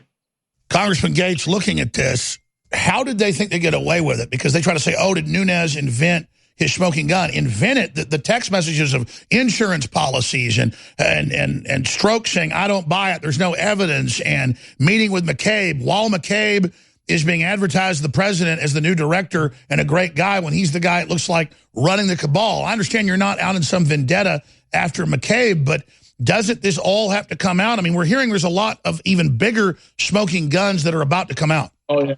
There's no doubt about that. This memo is not the last piece of evidence in this story. It's an important gathering of the evidence, and it's a laying out of the evidence, but it certainly doesn't cover all periods of time.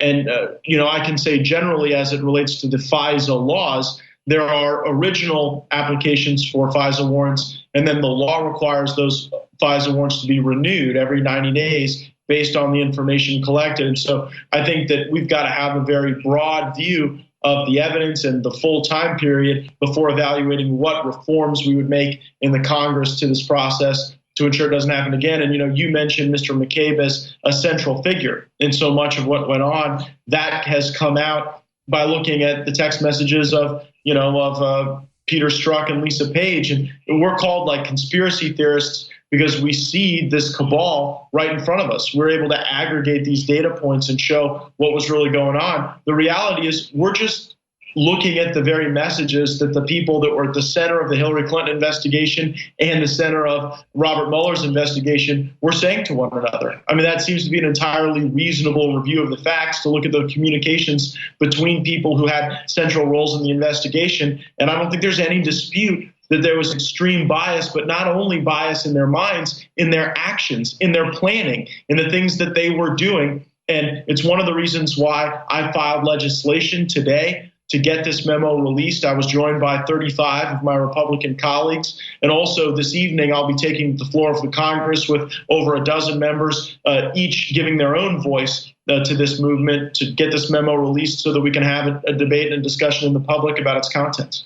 Congressman Gates, that should have been my first question. I mean, I think just knowing the Republicans control the House and seem positive overall that that this vote this afternoon is going to pass, hopefully, and then any word on how fast the president who gets to review that, because it'd be great for him to review it and then talk about it in the State of the Union tomorrow.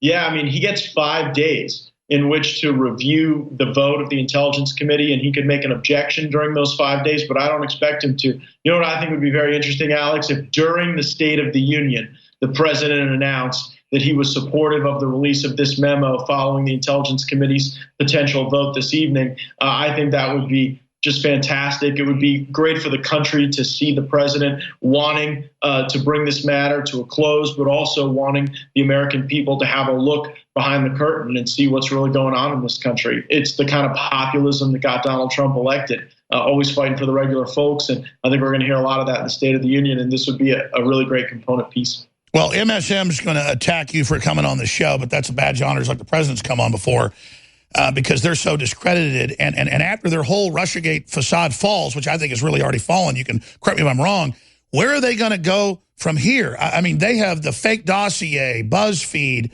all this stuff they do, the fake news, and then now it turns out that the conspiracy was FBI and Justice Department collusion to try to stop him getting the nomination, stop him being seated as president, and now remove him from office when it's Hillary and all them up to their eyeballs with the Russian collusion.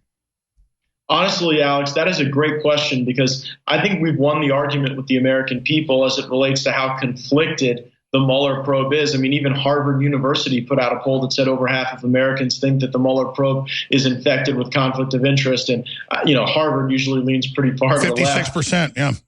Yeah, I mean, but I'll tell you this, Alex, the mainstream media has to find ways to divide us, and so does the political left.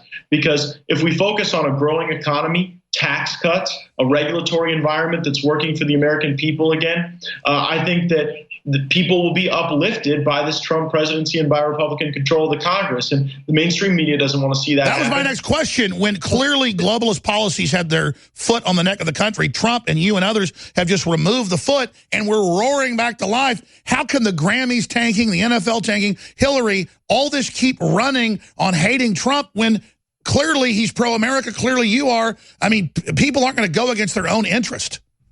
No, and that's why there has to be a constant distraction, right? So we're about to have this immigration debate. And look, I mean, there are elements of the president's blueprint that I like regarding border security. There are elements that I don't love. But I suspect that the mainstream media, the political left, they'll have to go play the race card. They'll have to use identity politics to divide people. And I think reasonable voices will have to emerge and say, no, like, we need an immigration policy that supports border security to support the rule of law in this country. And I hope the president lays that out tomorrow, Alex. All right, we got a little bit of time left after this quick break with Congressman Matt Gaetz of Florida. An impressive new crop of folks that are up there with real leadership. This is amazing to see this country come back from the dead. We'll be right back. Stay with us.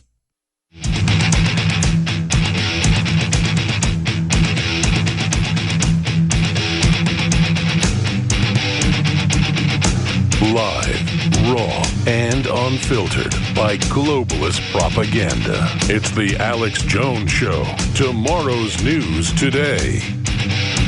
All right, I got to say, rising star of the Republican Party. I know that he's one of my favorite people to watch on Fox News or when he's even on CNN. Got 5 minutes left with Matt Gaetz, mattgaetz.com. Gaetz spelled G-A-E-T-Z, mattgaetz.com. You can follow him on Twitter, all the rest of it, and that's critical. We had a great discussion during that 3.5-minute break. Let's just go through it. What happens as their house of cards falls? They've shown they never give up. Well, you're right about that, Alex, but they're going to be like cornered rats when this entire investigation is shown to be the fraud that it is. It's built on a rotten foundation, and I suspect that they'll have to go into major defense mode over Hillary Clinton and the Clinton Foundation. There's a lot of people that paid bribes to the Clinton Foundation that still may be getting a benefit out of this government. And when they find out that their house of cards is falling, we may see a very strong reaction, and they'll have to really start to explain themselves, because the president's shown one thing: he's willing to drain the swamp in this town. That's right. No lobbyist in there, and that's why they're panicking. 2018, they say, is everything. We secured the beachhead like Normandy, but we've got to actually go into Germany here to use that World War II analogy. So let's talk about 2018. Well, Trump voters have to have a reason to come out and vote for Republicans in a world in which Donald Trump's not going to be on the ballot, Alex. And so the question is, will Republicans stand by the Trump agenda? Will we help this president get major things accomplished like we did on tax reform? Or in this next year, is it going to be more like the Obamacare fiasco, where unfortunately we weren't able to do that because of some people in the Senate, primarily Republicans, abandoning this president? And so I think that if we stand behind our standard bearer, if we fight for his agenda, for a stronger border, for infrastructure, for tax cuts, we'll see this economy take off, and Trump voters will come out. If we see more of like what we see out of Lindsey Graham and Susan Collins and Lisa Murkowski and sometimes Mitch McConnell, then I fear we may be in for a real tough cycle. So it's all up to us. We have the power to control our destiny if we'll fight with this president. Well, that's right. The leftists brag. They go, okay, libertarians, conservatives, nationalists, populists, they woke up. They're taking over worldwide, but it doesn't matter. Now we've mobilized, and they're really stealing elections. They are boiling out of their rat holes. People need to know, hey, this was just phase one. It's kind of like a football game. We've won the first half, and now we're coming out of the bunkers here. This is the real fight here in the second half. No, you're absolutely right, because if we lose the House, Nancy Pelosi will have Donald Trump impeached by this House within 90 days of taking the gavel. I firmly believe that. And so that's why the House is so important. And then in the Senate, we find too often that there's this sense of collegiality and deference to one another that really erodes democracy. It erodes majority rule. I think we need a new voice in the huddle in the Senate. I think that we need some leaders in the United States Senate to stand up and fight for this president's agenda and fight for conservative reform. They did that on tax cuts, and I think that they should be commended for it. Now let's get back and start working on some of these entitlements that are hollowing out the economic future of this country. Let's get back and actually secure the border. Let's do E-Verify. Let's end chain migration. I think if we can get a Senate behind those priorities, we'll have a great 2018. But if they fail to do the conservative things we promised to our voters, then I suspect voters who are Trump fans may not come out for the election. But you're right. It's critically important to get the agenda done. Well, I got to say, and I'm not a cheerleader, I'm a cheerleader for the truth. Trump has over-delivered in 1 year. He did more than Reagan ever did in 3 or 4, and I love Reagan.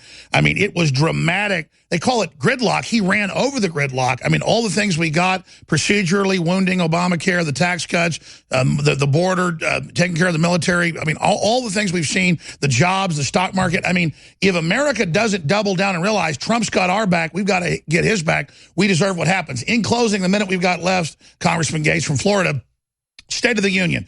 We've seen year one about delivering. Trump says, hey, I've just got it started. What do you expect to hear in the State of the Union tomorrow night? I expect the president to offer a unifying message. I expect a real focus on infrastructure and about the economic conditions people find themselves in, because the mainstream media can lie and they can cheat and they can distort and they can take things out of context and sensationalize all kind of drama that goes on here in Washington. But what the mainstream media can't lie about is the amount of money in people's paychecks. And I think that the president is going to talk to over 2 million Americans that have already seen their wages rise. They've already seen bonuses in their bank accounts. And he's going to talk about the economic condition of this of the American people. And I think ultimately that will unify our party, and it should unify the country. That's right. It's just really a question of the people are awake. They should deliver and take action. I got to ask this last question. I know you're not a vindictive guy, neither am I. You know, Napoleon got, sent off to Alba. But Hillary and the globalists have committed all these crimes. There should be more investigations. Something should be done. They're always going to come back if we don't. Is somebody going to get indicted over the made-up Russiagate crimes, trying to frustrate voters, and all the crazy stuff we've seen? I mean, the money, the former FBI director, McCabe's wife getting $500,000. The president's talked about it. What needs to happen, just in closing? Well, there have been credible media reports that the Little Rock field office is actually investigating elements of bribery and corruption with the Clinton Foundation, particularly as it relates to uranium sales that may not have been in our nation's interest. And I think that should really worry Hillary Clinton and some of the people who were paying money for influence within the Clinton world, because this is not going to be a politically predetermined outcome made by a bunch of political bureaucrats at the head shed at the FBI. This is going to be frontline work done by real field agents out in the Little Rock field office, and they should be concerned because justice may be coming to their doorstep very soon. Wow. So it looks like Clinton world is coming to an end as America and the real world comes back. Wow. Matt Gaetz, really impressed with what you're doing. MattGaetz.com. Thanks for joining us here in the Infowar. Thank you. All right. There goes the congressman. Thank you so much, Congressman. Wow. MattGaetz.com. I'm Alex Jones with Infowars.com and NewsWars.com. We're going to go to break here in just a few minutes. But I tell you, I remember Stone a couple of years ago and Matt Gaetz, we're running him for Congress. Oh, he's the best, blah, blah, blah. You're going to love him. This guy's going to be a hard charger. This guy's going to be, you watch this guy, and boom, there it is. I mean, it's just like amazing. And that is not the congressman that I talked to about the memos 2 weeks ago, or Jack Posobiec that talked to another congressman, or Roger Stone that had dinner with 3 congressmen to tell you what was in the memo. And again, you're talking to people writing notes like, okay, it's the memo. Okay, it does this. Okay, it's a blueprint. It's a roadmap to all the stuff they've done. It proves perjury in the general FISA memo. And then all of a sudden, a week later, William Benny, the former technical head of the NSA, goes, oh, this document, no one's paid attention. This is the memo. And it is the memo. And then it's part of the larger memo they're writing about the FISA court that then nexuses them all in with that into how they perjured themselves. And I have trouble. It's a big investigation getting my mind around that. But, I mean, it's crystal clear. But, again, then they play semantical games about what's in it. It's going to destroy them. And that's why my spidey sense, I could barely sleep last night, even though I was a good boy and tried to go to bed early and everything. I rolled around a bunch and woke up in the middle of the night, was doing research 3 hours. And I only can't sleep when big stuff's about to happen. Because, man, we're relaunching the Republic right now. We are And again, it doesn't mean I'm perfect or you're perfect, but we're not out to hurt you. My intent is justice and prosperity. Doesn't mean I've got to suppress some of my evil side sometimes when people are messing with me. But I love God, and I know I'm a sinner. That's the difference. These people don't even know they're evil. They're just running wild, like foaming at the mouth about everything, and it just gets worse and worse and crazier because they're megalomaniacs. They have no governors because they're not powerful. Really innately powerful people have governors because they understand what can happen, but scumbags don't. Your calls and a ton of breaking news and clips from the news conference coming up straight ahead. Well, they say that pride goeth before a fall in the Bible, and I agree with that. And I wouldn't call it pride. It's not pride myself. Pride, arrogance, self-arrogance is evil, but having pride in your family, having pride in successes we've had is a celebration. So pride isn't the right word. So I don't know what you call it, but man, I'm really proud of our audience. And I know that sounds patronizing when I come on air and say that, but whenever these families of every race, color, and creed, all the human race, come up to me and shake my hand and thank me for things, it's like getting punched in the stomach, in that I feel like I'm not worthy to have this much attention or thanks. I took my daughters and one of their friends out with my wife to dinner Friday night at a Argentinian steakhouse. And our dinner was probably pretty expensive, and somebody bought our dinner. And that happens all the time. And I'm looking around who did it, and they're already gone. And it just makes me really, it's just, because I guarantee you the people that bought me my dinner are probably smarter than I am, more eloquent, and could even do a better job. All I'm saying is, all this success we have, all this power, doesn't make me feel arrogant. It's the opposite. But I do have pride in you. And that's why I always say to people, well, thanks for putting up with me, because sometimes I tune into my own show later to rehear it. I don't like doing it. And it's like, wow, that was really good. And other times I go, man, you sound like a sped up, gibbering moron. And all I'm saying is, I want you to know I appreciate you. And I was just thinking during the break about how far we've come. All over the world, people are waking up and taking action against these big centralized corporate combines. And they're taking action against all these really, really evil people. And Trump's taking action as best he can. I'm surprised he's gotten this much done. People can point at things that aren't perfect. Well, he's not a dictator. And even if it was a dictator, that caused its own problems. We don't want that. It's just an amazing time to be alive right now. That's all I'm saying. And the people I've gotten to meet doing this, the things I've been through, even though I get attacked and lied about and persecuted behind the scenes, I actually get guilty that I'm so resigned, even though I love my children more than life itself. And I love my own life as well, but not as much as I want to stop the globalists, not as much as in general, the planet isn't going to make it, and we're not going to make it as a species if we don't defeat these people. And that's what I'm getting at. That's what I'm getting at, is that it's that real feeling that's beyond a feeling. It's a knowing in your bones that you've got to do this no matter what. You've got to take action. You've got to commit. You've got to put everything, your children, your family, your life, everything on the line, or there's no future. Because the death of our species, the death of everything we've been through, will be the death of our ancestors and the death of us and the death of our progeny. That is the death of our species.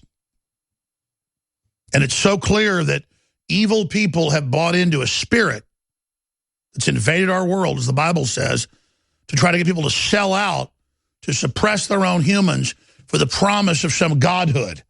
You're never going to receive this Luciferian enlightenment that you believe, this Luciferian fire that you believe is going to help you become transcendent by being selfish and by dumbing down your fellow humans.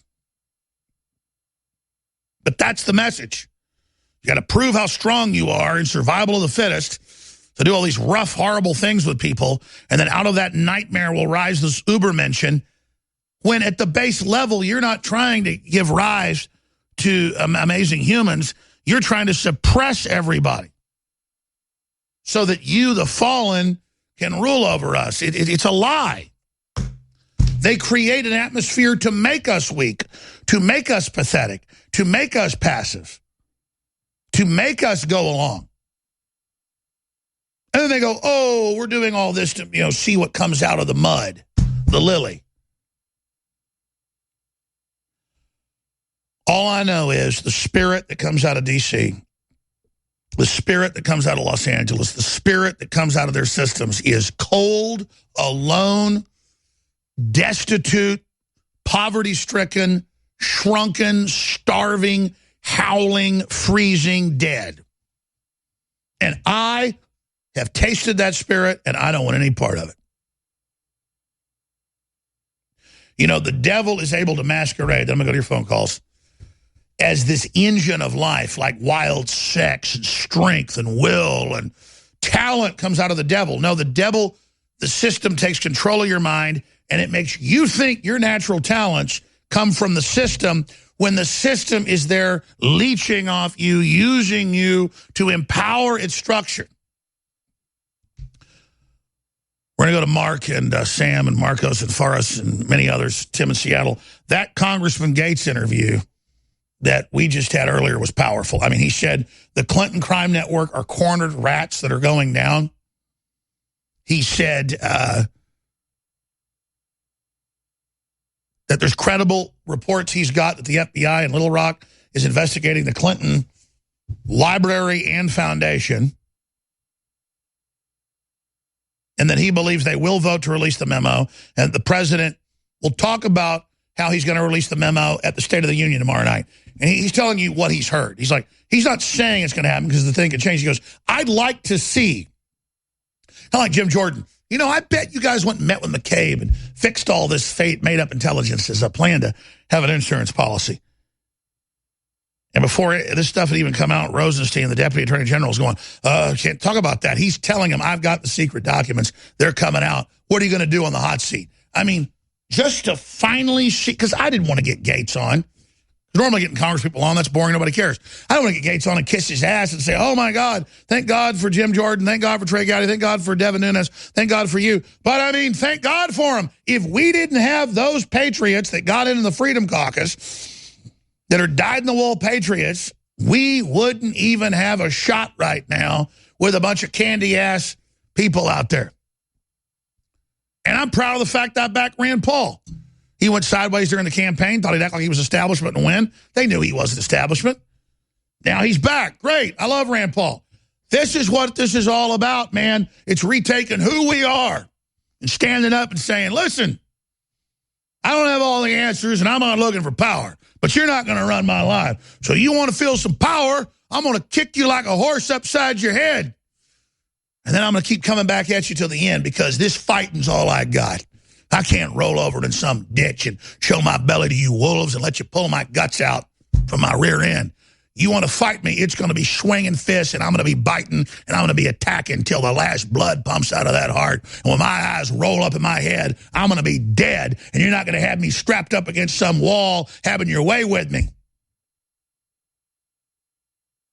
Like I've discovered you wanted me to be. Under your control, in your hands, right there. But God delivered me one more time. And I'm sure in my gut, because God's already told me, I already know it, my spirit, God tells you this is the choices you have, that I will be made an example of. In the end, I will be destroyed in front of everybody. But that will be the victory. And I personally am not looking for that, but I know that's what it really takes. To go the long mile, to not stop, to be the winter soldier, not the sunshine patriot. And I'll tell you, I don't feel sorry for myself feeling like that. I feel so honored it brings tears to my eyes. Thank God we're not with these devil worshippers and pedophiles. Thank God you're with God. Thank God you're awake. Thank God you're good. Get on your knees and thank Christ right now. I know I am. Basically, off-duty cop shoots driver attempting to run over pedestrians. Philadelphia police say. And you know, if his name ends up being Durka Muhammad Jihad, you're not going to see that in the media. A man who allegedly attempted to ram pedestrians with his black Honda on Monday morning in Philadelphia critically injured one person before being shot and killed by an off-duty cop who happened to be on the scene. The driver, who was not immediately identified, was taken to Presbyterian Medical Center with a gunshot wound to the head. He was pronounced dead soon after arriving. Too bad. All right, I'm going back to your calls right now ahead of Joel Gilbert hosting the next hour. I'm going to host part of that with him. I want to play part of the Sanders press conference on McCabe, too, so we'll have Gilbert take over about 15 after. I'm going to go to your calls, though, just briefly, because they're reminding me to do this, and I barely do it. Let me tell you something. I'm not going to belabor this, but let me tell you. We're getting called by up to 10 TV stations a day. And we are getting the satellites they want. And I'm not going to list the stations that are calling us. Some of them are the top 3. We've gotten 2 calls from TV broadcast stations that are in the top 3 in the country. And I remembered when I even said this, that the owner of one of these was putting my films on years ago. And I remember in a meeting like 3 years ago, I bet stations like that will pick us up. And now that the owner is calling up in one of the most populous cities in the country, West Coast, because people want to make a big splash now. They want to really change things. They get the fights on. And I don't even want to go on air and tell listeners this really positive stuff because the enemy listens. You know, they know we don't lie. We make mistakes, but we don't lie. Paul Watson goes, we defeated YouTube. We've defeated all this. We have the most impressions. We're winning. And they had like 100 articles the next week going, they admit they're winning, ban them. And then they started restricting us. So I'm not going to fly under the radar anymore, though. And I'm not going to sit here and not tell you that it's a lot of money to spend $1.5 million on 3 satellites we need and the closed captioning and all the rest of the stuff to go 24 hours a day. But we are going to reach, it looks like hundreds and hundreds of UHF and VHF and hundreds of cable stations. We're already on 40 plus if you count cable and TV without even trying. This is so exciting right now. And nobody's ever done this because I just do in my head, I don't want my own vanity channel. No one watches that. I want to beam direct about the TV and cable themselves and be on the lower peg, the lower channels that double the viewers. You're not going to just have, reruns of Bonanza or, reruns of The Rifleman, which is fine. You're going to have Alex Jones 24 hours a day. Can you imagine on people who've never gotten this, what's going to happen? It's already happening. The stations are getting the word. See, it's coming into the industry. They're getting ratings. They're getting sponsors. Because here's the other big secret. And Ted was cool on this because I have my own show on my show. But GCN, I said, listen, you can keep having half the ads on the radio because I don't even really deal with those. But I said, I'm going to give our TV affiliates free to air. That means the 15 minutes of commercial space is all theirs, and I'll do a few minutes an hour plugging myself. I want the stations to have that. No one's done it. And the word went out, free to air, and it has just been amazing. So I almost left GCN a few months ago. I said, I helped put you guys on the map. All your shows are great, whatever. Ted's a great guy. But I just said, my show, I'm doing it, all the rest of it, and I'm free to air. So radio, it's still not free to air. That's one reason I think about leaving GCN. I want to tell our radio stations, because imagine if I told our radio stations, you are free to air, you get all the ads, we get an additional 200 affiliates in like a month. And then maybe I say, Ted, I'll give you a couple minutes of ads where I plug during the show, but I don't need to do that. And I love Ted. I love all those guys. I just communicate, out in the open about all this stuff. This is the kind of stuff where my loyalty is so intense that I let it get in the way of progress because I'm not even being disloyal. And see, now I'm ranting. I haven't gone to your calls. That's the things we're involved in. That's the things we're doing. And 10 stations a day. And it's like New York, L.A., Miami. They're like, we're ready, but we don't like the satellite you got. And it's like, it's amazing. I was talking to a gentleman in Japan, and he said, yeah, you're on Japanese TV, dude. I go, what do you mean? He goes, they got local stations, and every day My wife tunes in, and for 30 minutes, at least here and there, they have clips of you on local community Japanese TV. The word went out. Those congressional hearings, then saying they want to shut us down, and the world went, well, what's Alex Jones talking about? And I mean, from Japan to Russia to Nigeria to South Africa to Canada to student channels. I mean, everybody is putting clips of our reporters and our guests, and it's whatever you want to take. Like Congressman Gates earlier, it's whatever you want. It's already all free to air. I could say on radio stations it's not because of GCN. That's fine. I get it. They got to fund themselves. But clips of my show. I get these calls constantly saying, I'm a radio station. I'd like to air clips of your show in my morning show. It's free to air. You do it. But they're all like, conservatives are so like this. They're like, well, can I put Infowars on the side of my barn? You better. Or create your own website and do it. We're in a war. They're trying to shut down our speech. Don't wait for orders from headquarters. Go to the sound of the guns. It's the very same thing. I'm like sitting there with these stations calling, going, can we just download your show and air it off prisonplanet.tv or whatever? And I'm like, yes, yes, yes, yes. But I don't even need to say yes. I get the stations and lawyers want it. Take it. Take it. Take it, take it, take it. I'm not going to sit here and have them shut it, because here's the deal. Stations know we had 86 million viewers election week. And believe me, Google and all of them took notice of that. 86 million. So they've suppressed us down to 35, 40 million a week, blocking us right now. If you can call that blocking.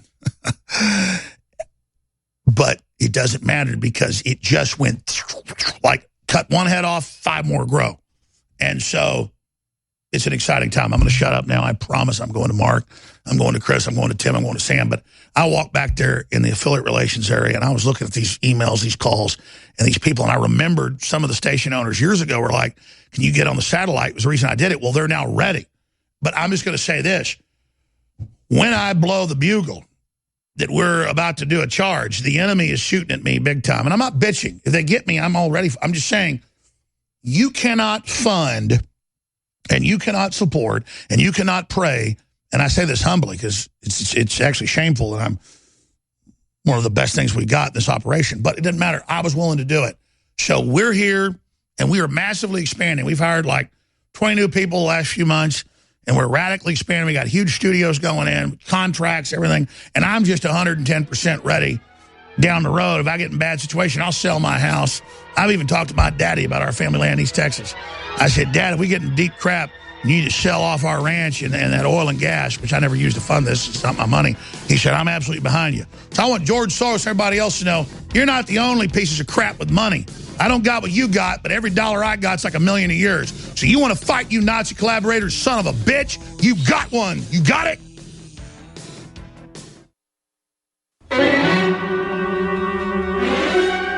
A listener pointed out the great video that Dan Lyman shot of Trump arriving in Davos. We should have added Flight of the Valkyries to it.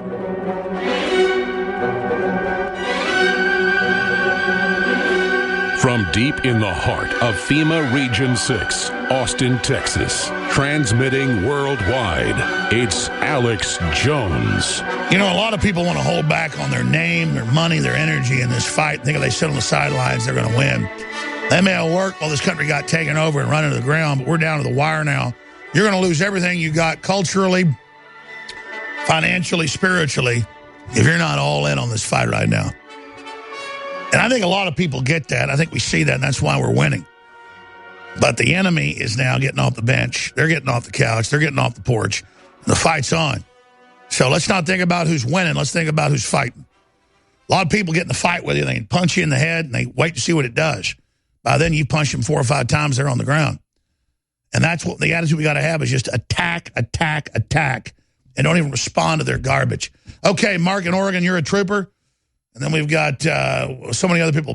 Mark, you're on the air. Thanks for holding. Well, thank you, Alex. Great to speak with you. Nice, thanks to you. Thank you, sir. Alex, I do have a short comment about what they may have left in their arsenal to use against the people. I think that's the most important comment out there. You know they're not giving up because they're slaves to evil. They will keep attacking until they're 6 feet under. Well, they've got everything to lose and nothing to gain at this point outside of being able to take the momentum back. And the momentum is, since the election of Donald Trump and even before in his campaign, it was the genesis of the momentum he's provided, similar to the momentum that you provided through the last 20 years or so.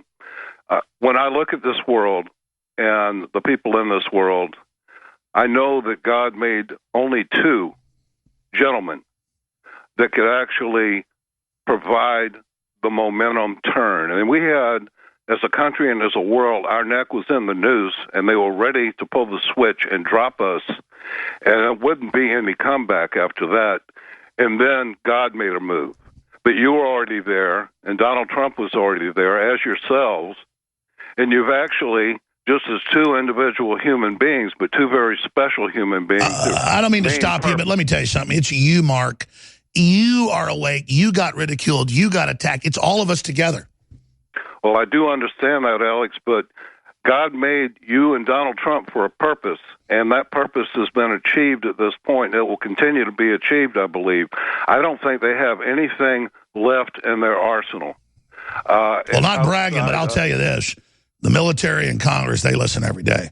Not for talking points. This is the only place they hear what they already know. Then they see mainstream media, this is key, attack them, and it makes them question. They already know what I know and 10 times more. They're already doing more important things than we're doing. The point is, they're there being attacked before there wasn't somebody to say, no, you're doing the right thing. We're giving aid and comfort to the American Revolution.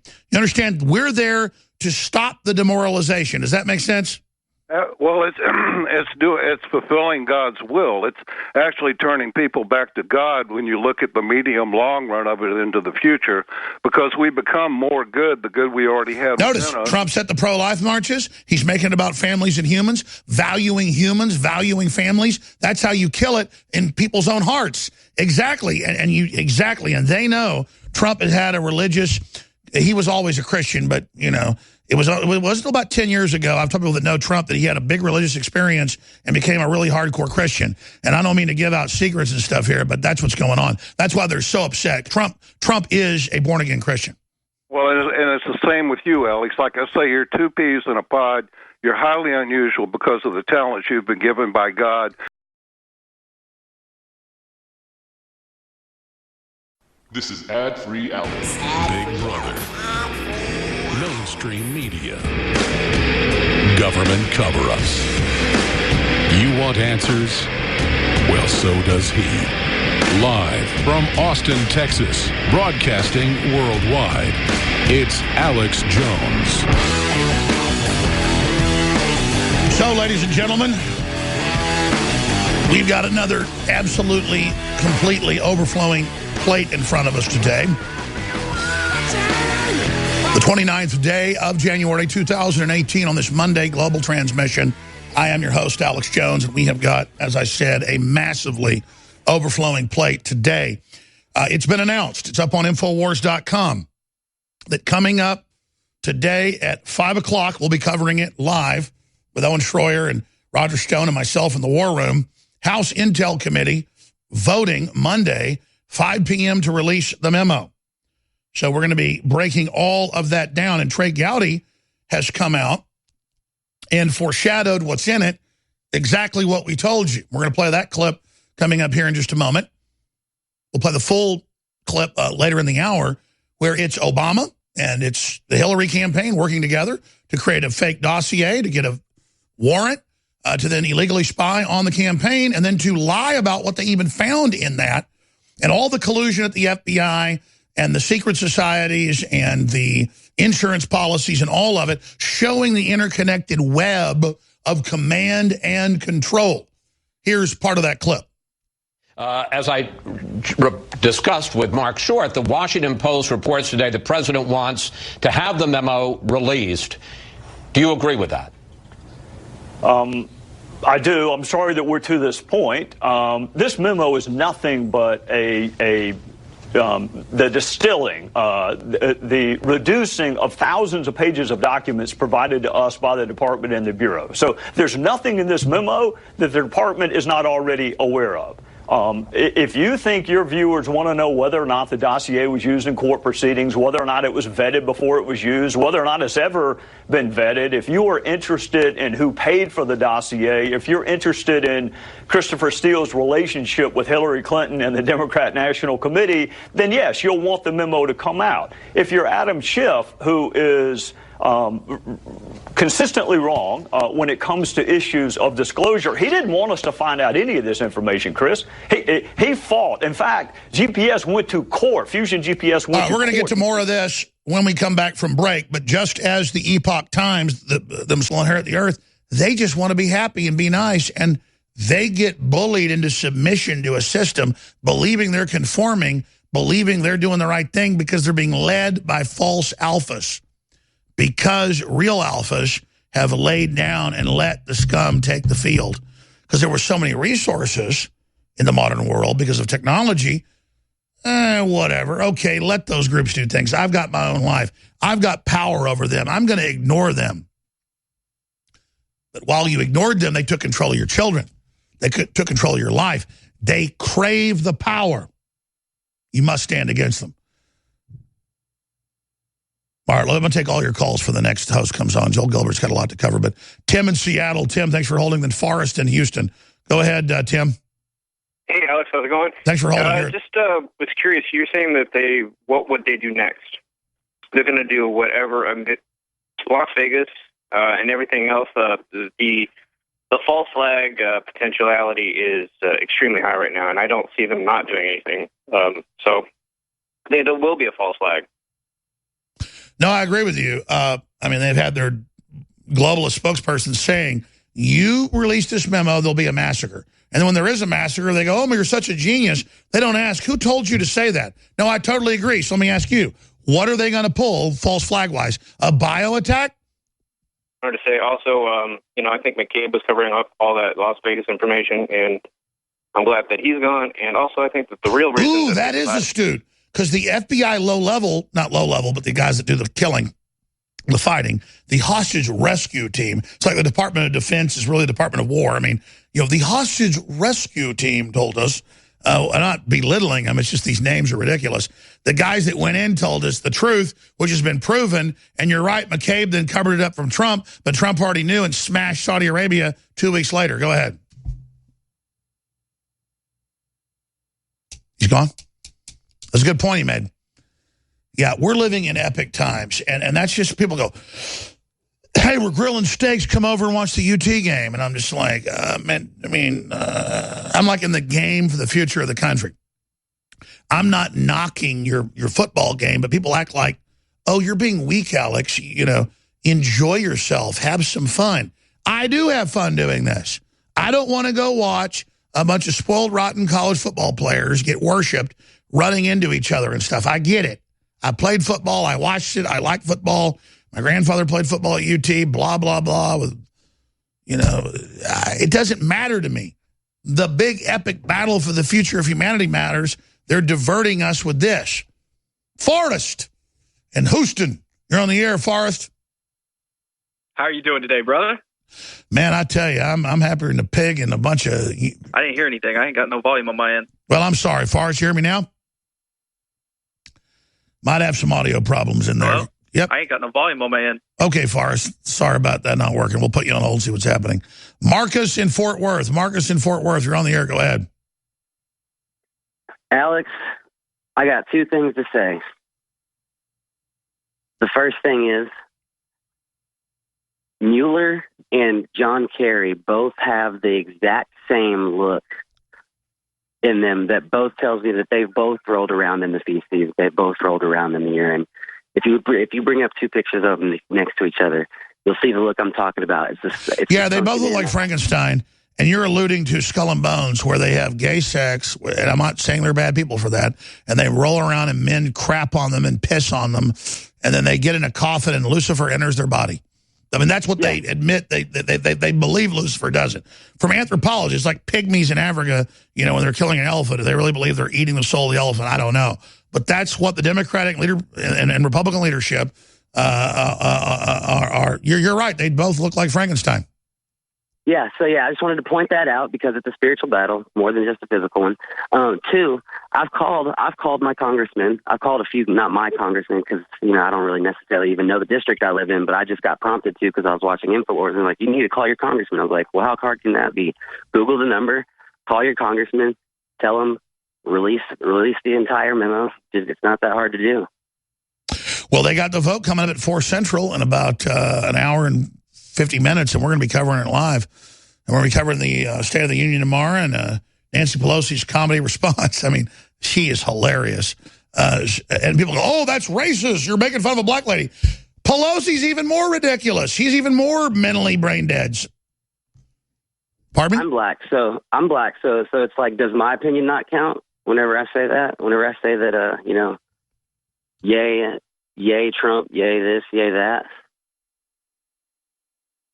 Yeah, no, sure. They were just popping my ear thinking I made a mistake. I'm saying you have the Maxine Waters Comedy Hour coming up tomorrow that we're going to cover after the president's speech. We're going to cover her response live. And then I said I'm not being racist about Maxine Waters because I think Pelosi's even more brain dead, even more pathetic. Thank you, Marcos, but thank you, crew, for helping me get that straight. Because both of them are so addled and senile and brain dead and corrupt. I don't know which one is the same. They're both congresswomen from California, which was my whole point. Forrest in Houston, you're on the air. Go ahead. Hey, boss. How you doing today? I'm good, brother. Go ahead.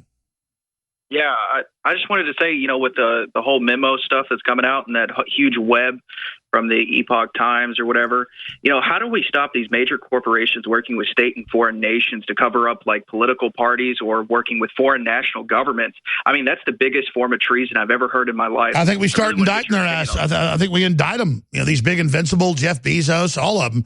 I say lock their ass up, man. They want to bankrupt our freedom, overthrow our president, end our free speech, get taxpayer money. I say lock their big fat asses up in prison.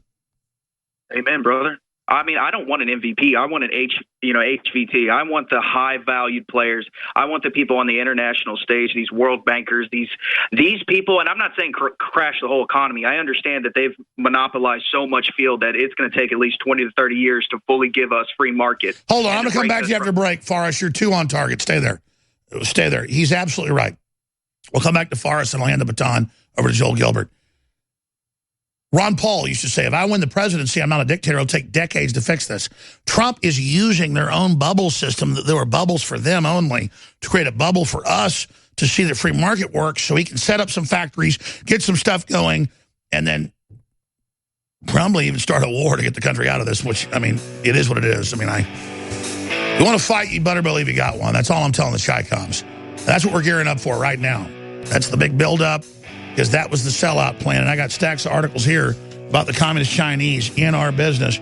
So we'll come back to Forrest in Houston, then Sam, then Wild, then Chris, then Joel Gilbert hosting the rest of the 4th hour, then the War Room and the live coverage of congressional vote on releasing the memo. Stay with us and spread the links.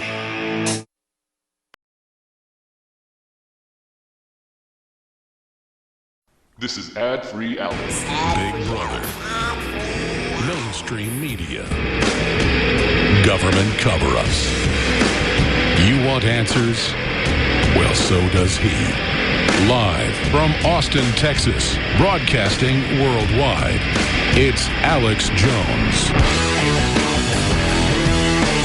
So, ladies and gentlemen, we've got another absolutely, completely overflowing plate in front of us today.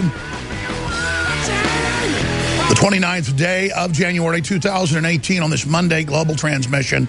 I am your host, Alex Jones, and we have got, as I said, a massively overflowing plate today. It's been announced. It's up on Infowars.com that coming up today at 5 o'clock, we'll be covering it live with Owen Schroyer and Roger Stone and myself in the War Room. House Intel Committee voting Monday, 5 p.m. to release the memo.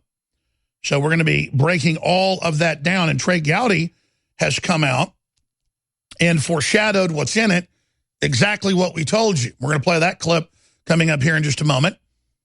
We'll play the full clip later in the hour where it's Obama and it's the Hillary campaign working together to create a fake dossier, to get a warrant to then illegally spy on the campaign and then to lie about what they even found in that, and all the collusion at the FBI and the secret societies and the insurance policies and all of it, showing the interconnected web of command and control.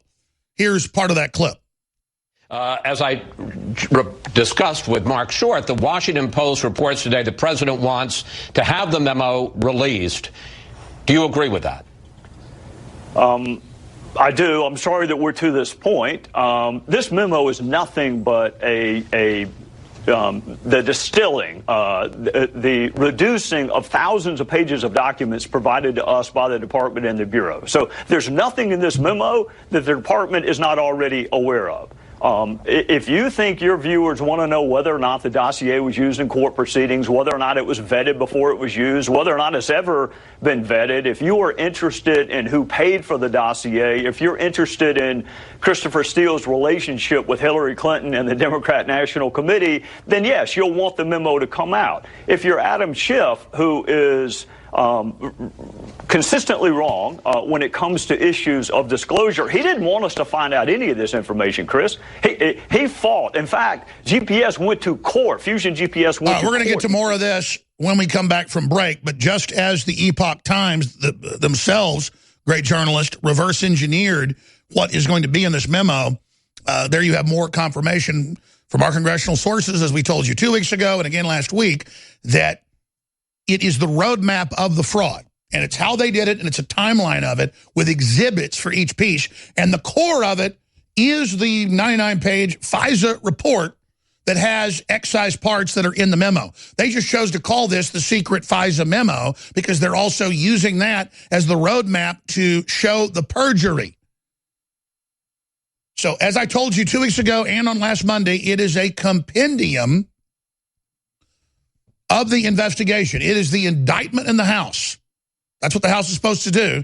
It's the public indictment of these people. So there you go. Next week's news today. And then coming up, the lowest ratings ever for the Grammys. Just a wall-to-wall circus of disconnected loons trying to create racism and division in this country. And Hillary showing up in the middle of it to promote the fiction book, Fire and Fury. One reason why he liked to eat at McDonald's. Nobody knew he was coming, and the food was safely pre-made. That's it. We've got it. That's the one. You think so? Oh, yeah. The Grammys in the bag? In the bag. Look at that psycho smile. Be quiet and take their pills and take their little child sacrifices and calm it down. Well, I was about to say is that's the thing is they were offered absentia and to be left alone, or they didn't go away. They brought the war. They reaped the win. They're about to absolutely experience the real deal. I appreciate your call. God bless you, Forrest. Great points out of Houston. Yeah, it's an epic time to be alive, ladies and gentlemen. And I just pray to God they back off. But Hillary doesn't. I mean, she looks like a dying corpse, and she's on the Grammys. They just, and all these weird little wimps, they can hardly talk, dancing around like it's some high school play, worshiping this demon, this lawyer for child molesters is her specialty. She's a frickin' Renfield for child molesters. She's a supplier. And we can't get this off our back. Sam, and then Wild. Sam in Oklahoma, you're on the air about the Democrat counterattack. Go ahead. All right, Sam is gone. Let's go to Wild in Wisconsin. Wild in Wisconsin, you're on the air. Hi, Mr. Jones. I was just wondering if you think there's any pizza-related items in the FISA memo, and if you're hearing the children screaming. You know, I don't think this FISA memo and all this deals with child trafficking, but that's record level in the media. The Islamicists doing it, so that's certainly part of it. But no, I don't think there's anything like that in this new memo. Okay, do you feel the child pedophilia going on? Well, I mean, yeah, Wild, I appreciate your call. Of course, there's people abusing children. Of course, that's the spirit of this system, is abusing the innocent. So that's their kind of thing, their underground currency. Used to be art, used to be gold, used to be weapons. Now the big currency is children. We covered that yesterday on the Sunday show. Last caller, I'm going to turn this over to Joel Gilbert, who's waiting in the wings with huge breaking news. Chris in Chicago, you're on the air. Go ahead. Hello, Alex. Thank you, Chris. Hey, great. The main thing with these idiot elites and the reason they're losing is because they ruin everything. Like it used to be fun to watch the NFL. It used to be fun to watch the Grammys, on a little bit of a level. But now, you know what I do? I spend time with my kids on Sundays. I don't get drunk anymore. It's fantastic. So, they did play their hand a little too soon because by pissing everybody off, they woke them up. Also, real quick, I was listening to Dr. Corsi last night and about all the stuff on 8chan and how releasing. I mean, is that kind of like the ace in the hole? I've been told by 5 different Pentagon sources, high level, that whole 8chan thing is real and that they're basically forecasting what they'd like to see happen and giving you information. But so that's definitely real, and that's why Corsi's been. I'll let you know because the enemy knows. The White House directly asked Corsi to be on the 8chan beat a month ago. So, that's directly from the White House. Dr. Corsi is so smart. And then one other thing. But I mean, what does that say about QAnon? Whether it's, we're being told by the White House, please cover this. So what does that tell you? Yes, it does. And, real quick, whatever happened to Fritz Springmeier, because I'm sure he would have a lot of insight into all this pedophilia and all this crap. You know what I'm saying? We should get Fritz Springmeier back on. There's all these great guests we forget about getting on. We'll work to get that done. Okay, I'm going to break. Joel Gilbert does 30 minutes. And then the War Room with the great crew, Owen Schroyer.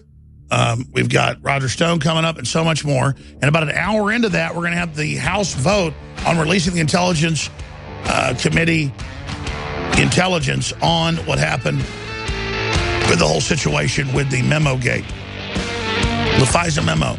So spread the word. That is coming up straight ahead. I'm Alex Jones, Infowars.com. Please spread that link.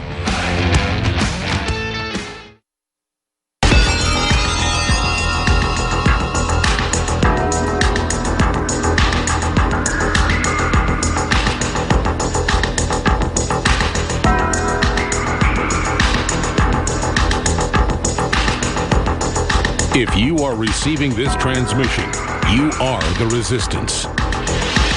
Live from the Infowars.com studios, it's Alex Jones.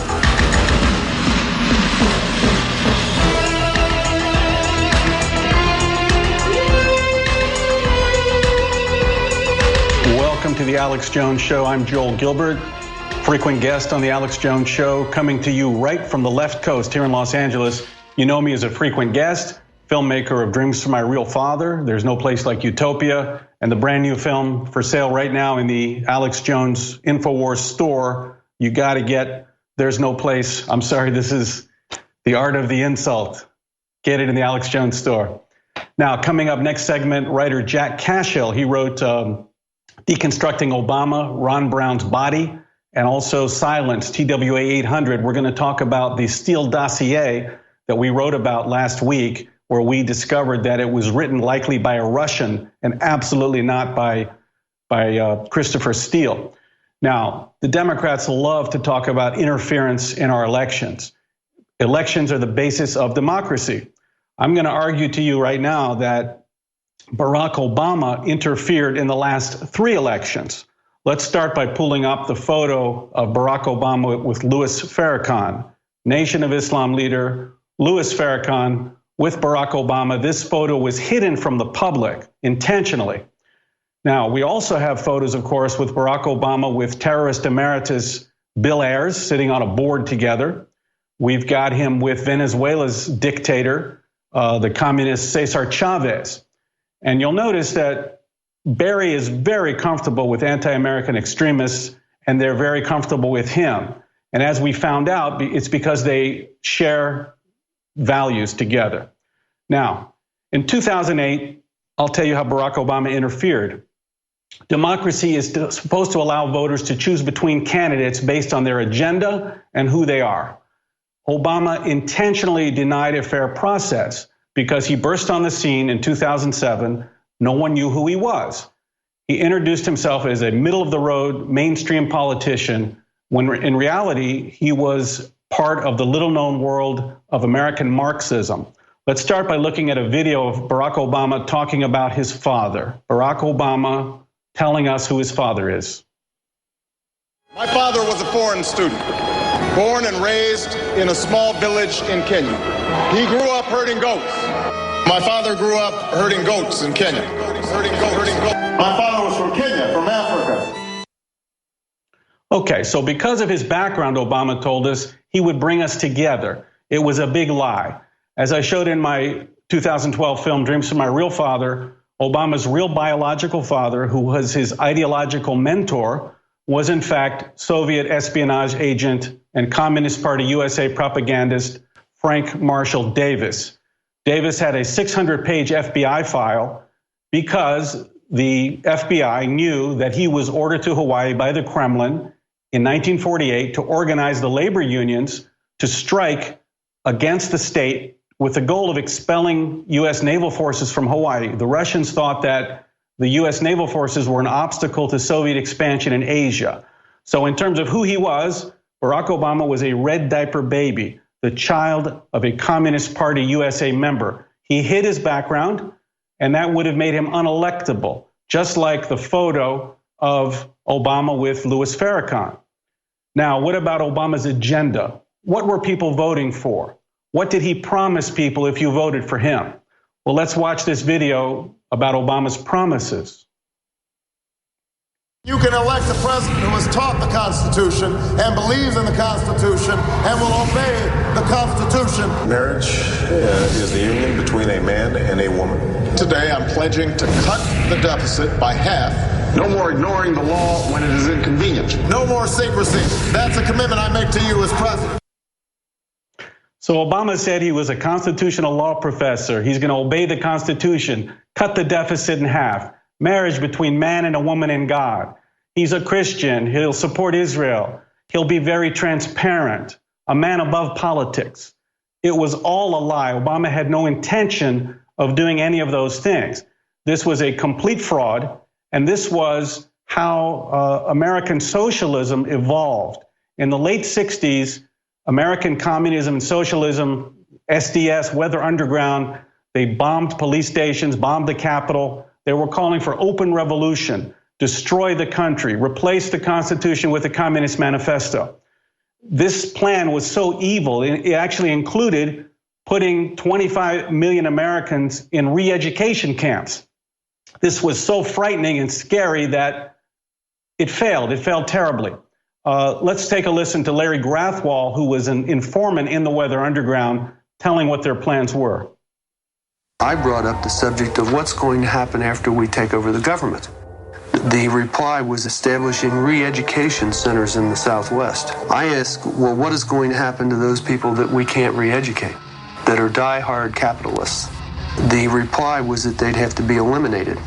I want you to imagine sitting in a room with 25 people, most of which have graduate degrees from Columbia, and hear them figuring out the logistics for the elimination of 25 million people. And they were dead serious.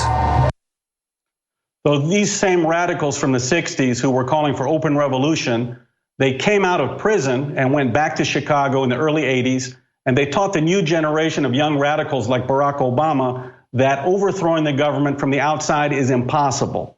They said to them, here's the lesson. Keep your Marxism to yourself. Don't tell people about your socialism. Just say you want to help people, you want to give them free medical care, and you want to help families. Talk about change, but don't say what the change is. And this was how American socialism changed from open calls for revolution to the stealth socialism of today. And this is how they turned the Democrat Party into a radical socialist party 25 years later, using this strategy. They now call themselves, of course, progressives. That was 2008 through 2012. Of course, Obama interfered again in 2012 using the IRS. Despite the media whitewash by 2010, most people got it. Obama was the radical in chief. The agenda he promised was a complete lie. And the Tea Party movement took over, helped take over the House. And Obama was poised to be swept out of office in 2012. But, of course, the IRS was used to suppress the organizing ability of the Tea Party conservatives, while the left was allowed to organize. Obama trampled on the will of the voters and on the democratic process with the IRS. There was no need for Russian interference, of course, in 2012. We had our own Bolshevik in chief in the White House. Again, 2016, we're learning every day that Obama used the FBI and DOJ to spy on the Trump campaign. Now, this information was used to try to manipulate the electorate, and there's the Bolshevik in chief himself. In the next segment, I'm going to talk to Jack Cashill. We looked at the dossier, the Steele dossier, just a week ago, and like many people, we hadn't read it. As soon as I read it, I called up Jack and I said, listen, this thing looks like it was written by a non-native English speaker. And what's amazing is the FBI didn't notice that. No one in the media noticed that. There's terrible punctuation errors, misusage of verbs, misspellings. The sentence structure is a total disaster. We actually showed this to a former KGB officer, Konstantin Preobrazhensky, intelligence official, and he said to us the following.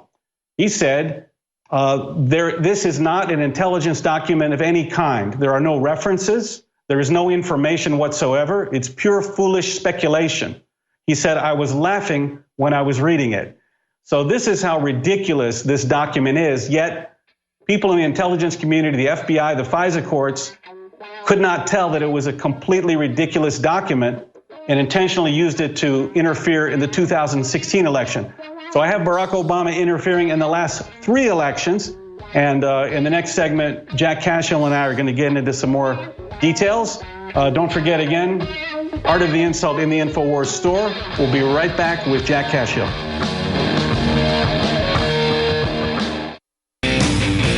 Welcome back to the Alex Jones Show. I am your host for this hour, Joel Gilbert. My guest is the journalist who's written many books, Jack Cashill, Deconstructing Obama, Ron Brown's Body, Silence, TW800. We wrote an article last week called, Did Christopher Steele write his dossier or did a Russian associate? Let me welcome right now Jack Cashill. How are you? This is Ad-Free Alex. Ad-Free Alex. Ad-Free Alex. You know, I feel like I did when I read it, the way I felt when I read Dreams from My Father in 2008, 4 years after the book had come out in the reissue. And when I read that book for the first time, I'm reading through it, I'm thinking, I wonder who Obama's ghostwriter is, because I knew Obama's style well enough to know that he didn't write it himself. And I just started Googling around.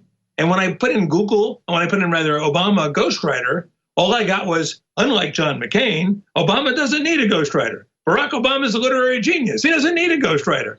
Well, it was transparent to me. And I've written 12 books on my own. I've ghostwritten about another 15 that, no, this man did have a ghostwriter. And that led me in a couple months' time to Bill Ayers, and the rest of that is sort of history. Okay, and good. with the dossier, same thing. Gosh, So, Jack, when I called you and asked you to take a look at the dossier, what was your first impression when you read through it? My first impression was to confirm what your suspicion was. This was not written by a fellow who was the head of the debate society at Cambridge University and a reporter for the Varsity, which was a school newspaper at Cambridge University. These guys are very gifted in the use of the language. The fellow who wrote this dossier, that's not to say that Steele didn't have some editing role in it, but the primary author of this dossier was almost assuredly not a native English speaker, and he was most likely someone from like Central Europe, where the Russian language, where they don't use articles, typically.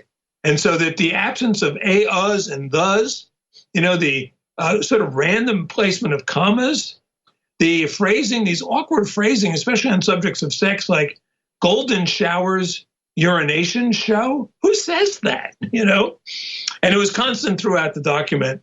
And it's clear that a Cambridge educated native English speaker did not write this document. What about Steele's background? I think we included something about his involvement in far-left groups. Yeah, I didn't know about that either, and I should have. And he belonged to the anti-nuke movement at Cambridge, roughly at the same time that Barack Obama belonged to the anti-nuke movement at Columbia University. If you recall, in the early 1980s, this movement was stirred up. This is pure Soviet agitprop. They worked through their front operations in Scandinavia. They created a worldwide movement to, movies were made, big rallies were held, and the whole purpose was to discourage President Reagan from planting the missiles in Western Germany. The missiles in Western Germany were they Pershings, I believe, and Reagan, of course, was stalwart enough to ignore these massive rallies. And movies like The Day After, where the whole world is getting blown up, this whole massive movement was created as an exercise in Soviet propaganda out of Moscow, and participating in it were guys like Christopher Steele and Barack Obama. Of course, we've both looked at Obama's article in the Sundial at the same time when he was at Columbia, called Breaking the War Mentality. Very similar theme, that the United States is responsible, the war mentality of Reagan, of Americans, is responsible for the Cold War. If only they would stop their war mentality, peace would break out. What about, can you comment also on the fact that in this article, we were both pretty shocked that toward the end, all of a sudden, out of nowhere, there were Democratic talking points in the dossier. Yeah, they're just sort of inserted. You're right, Joel. They just sort of appear out of nowhere. All of a sudden, they're talking about, Trump being unpresidential, and just things that Russians wouldn't even think to say or even think about. And they sounded much less like Russian intel. Then you're right. Than they did like Democratic talking points. And then when you finish those from both Hillary and Obama, the talking points that were in the dossier are Moscow's interference in the elections and Trump's unfitness for office. All of a sudden, out of nowhere, you've got these talking points.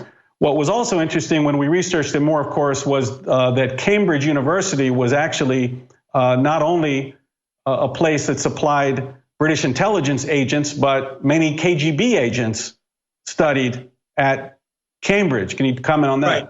Oh, yeah. They were doing double duty. You had Burgess McLean, Kim Philby, the most notorious of them all, Anthony Blunt.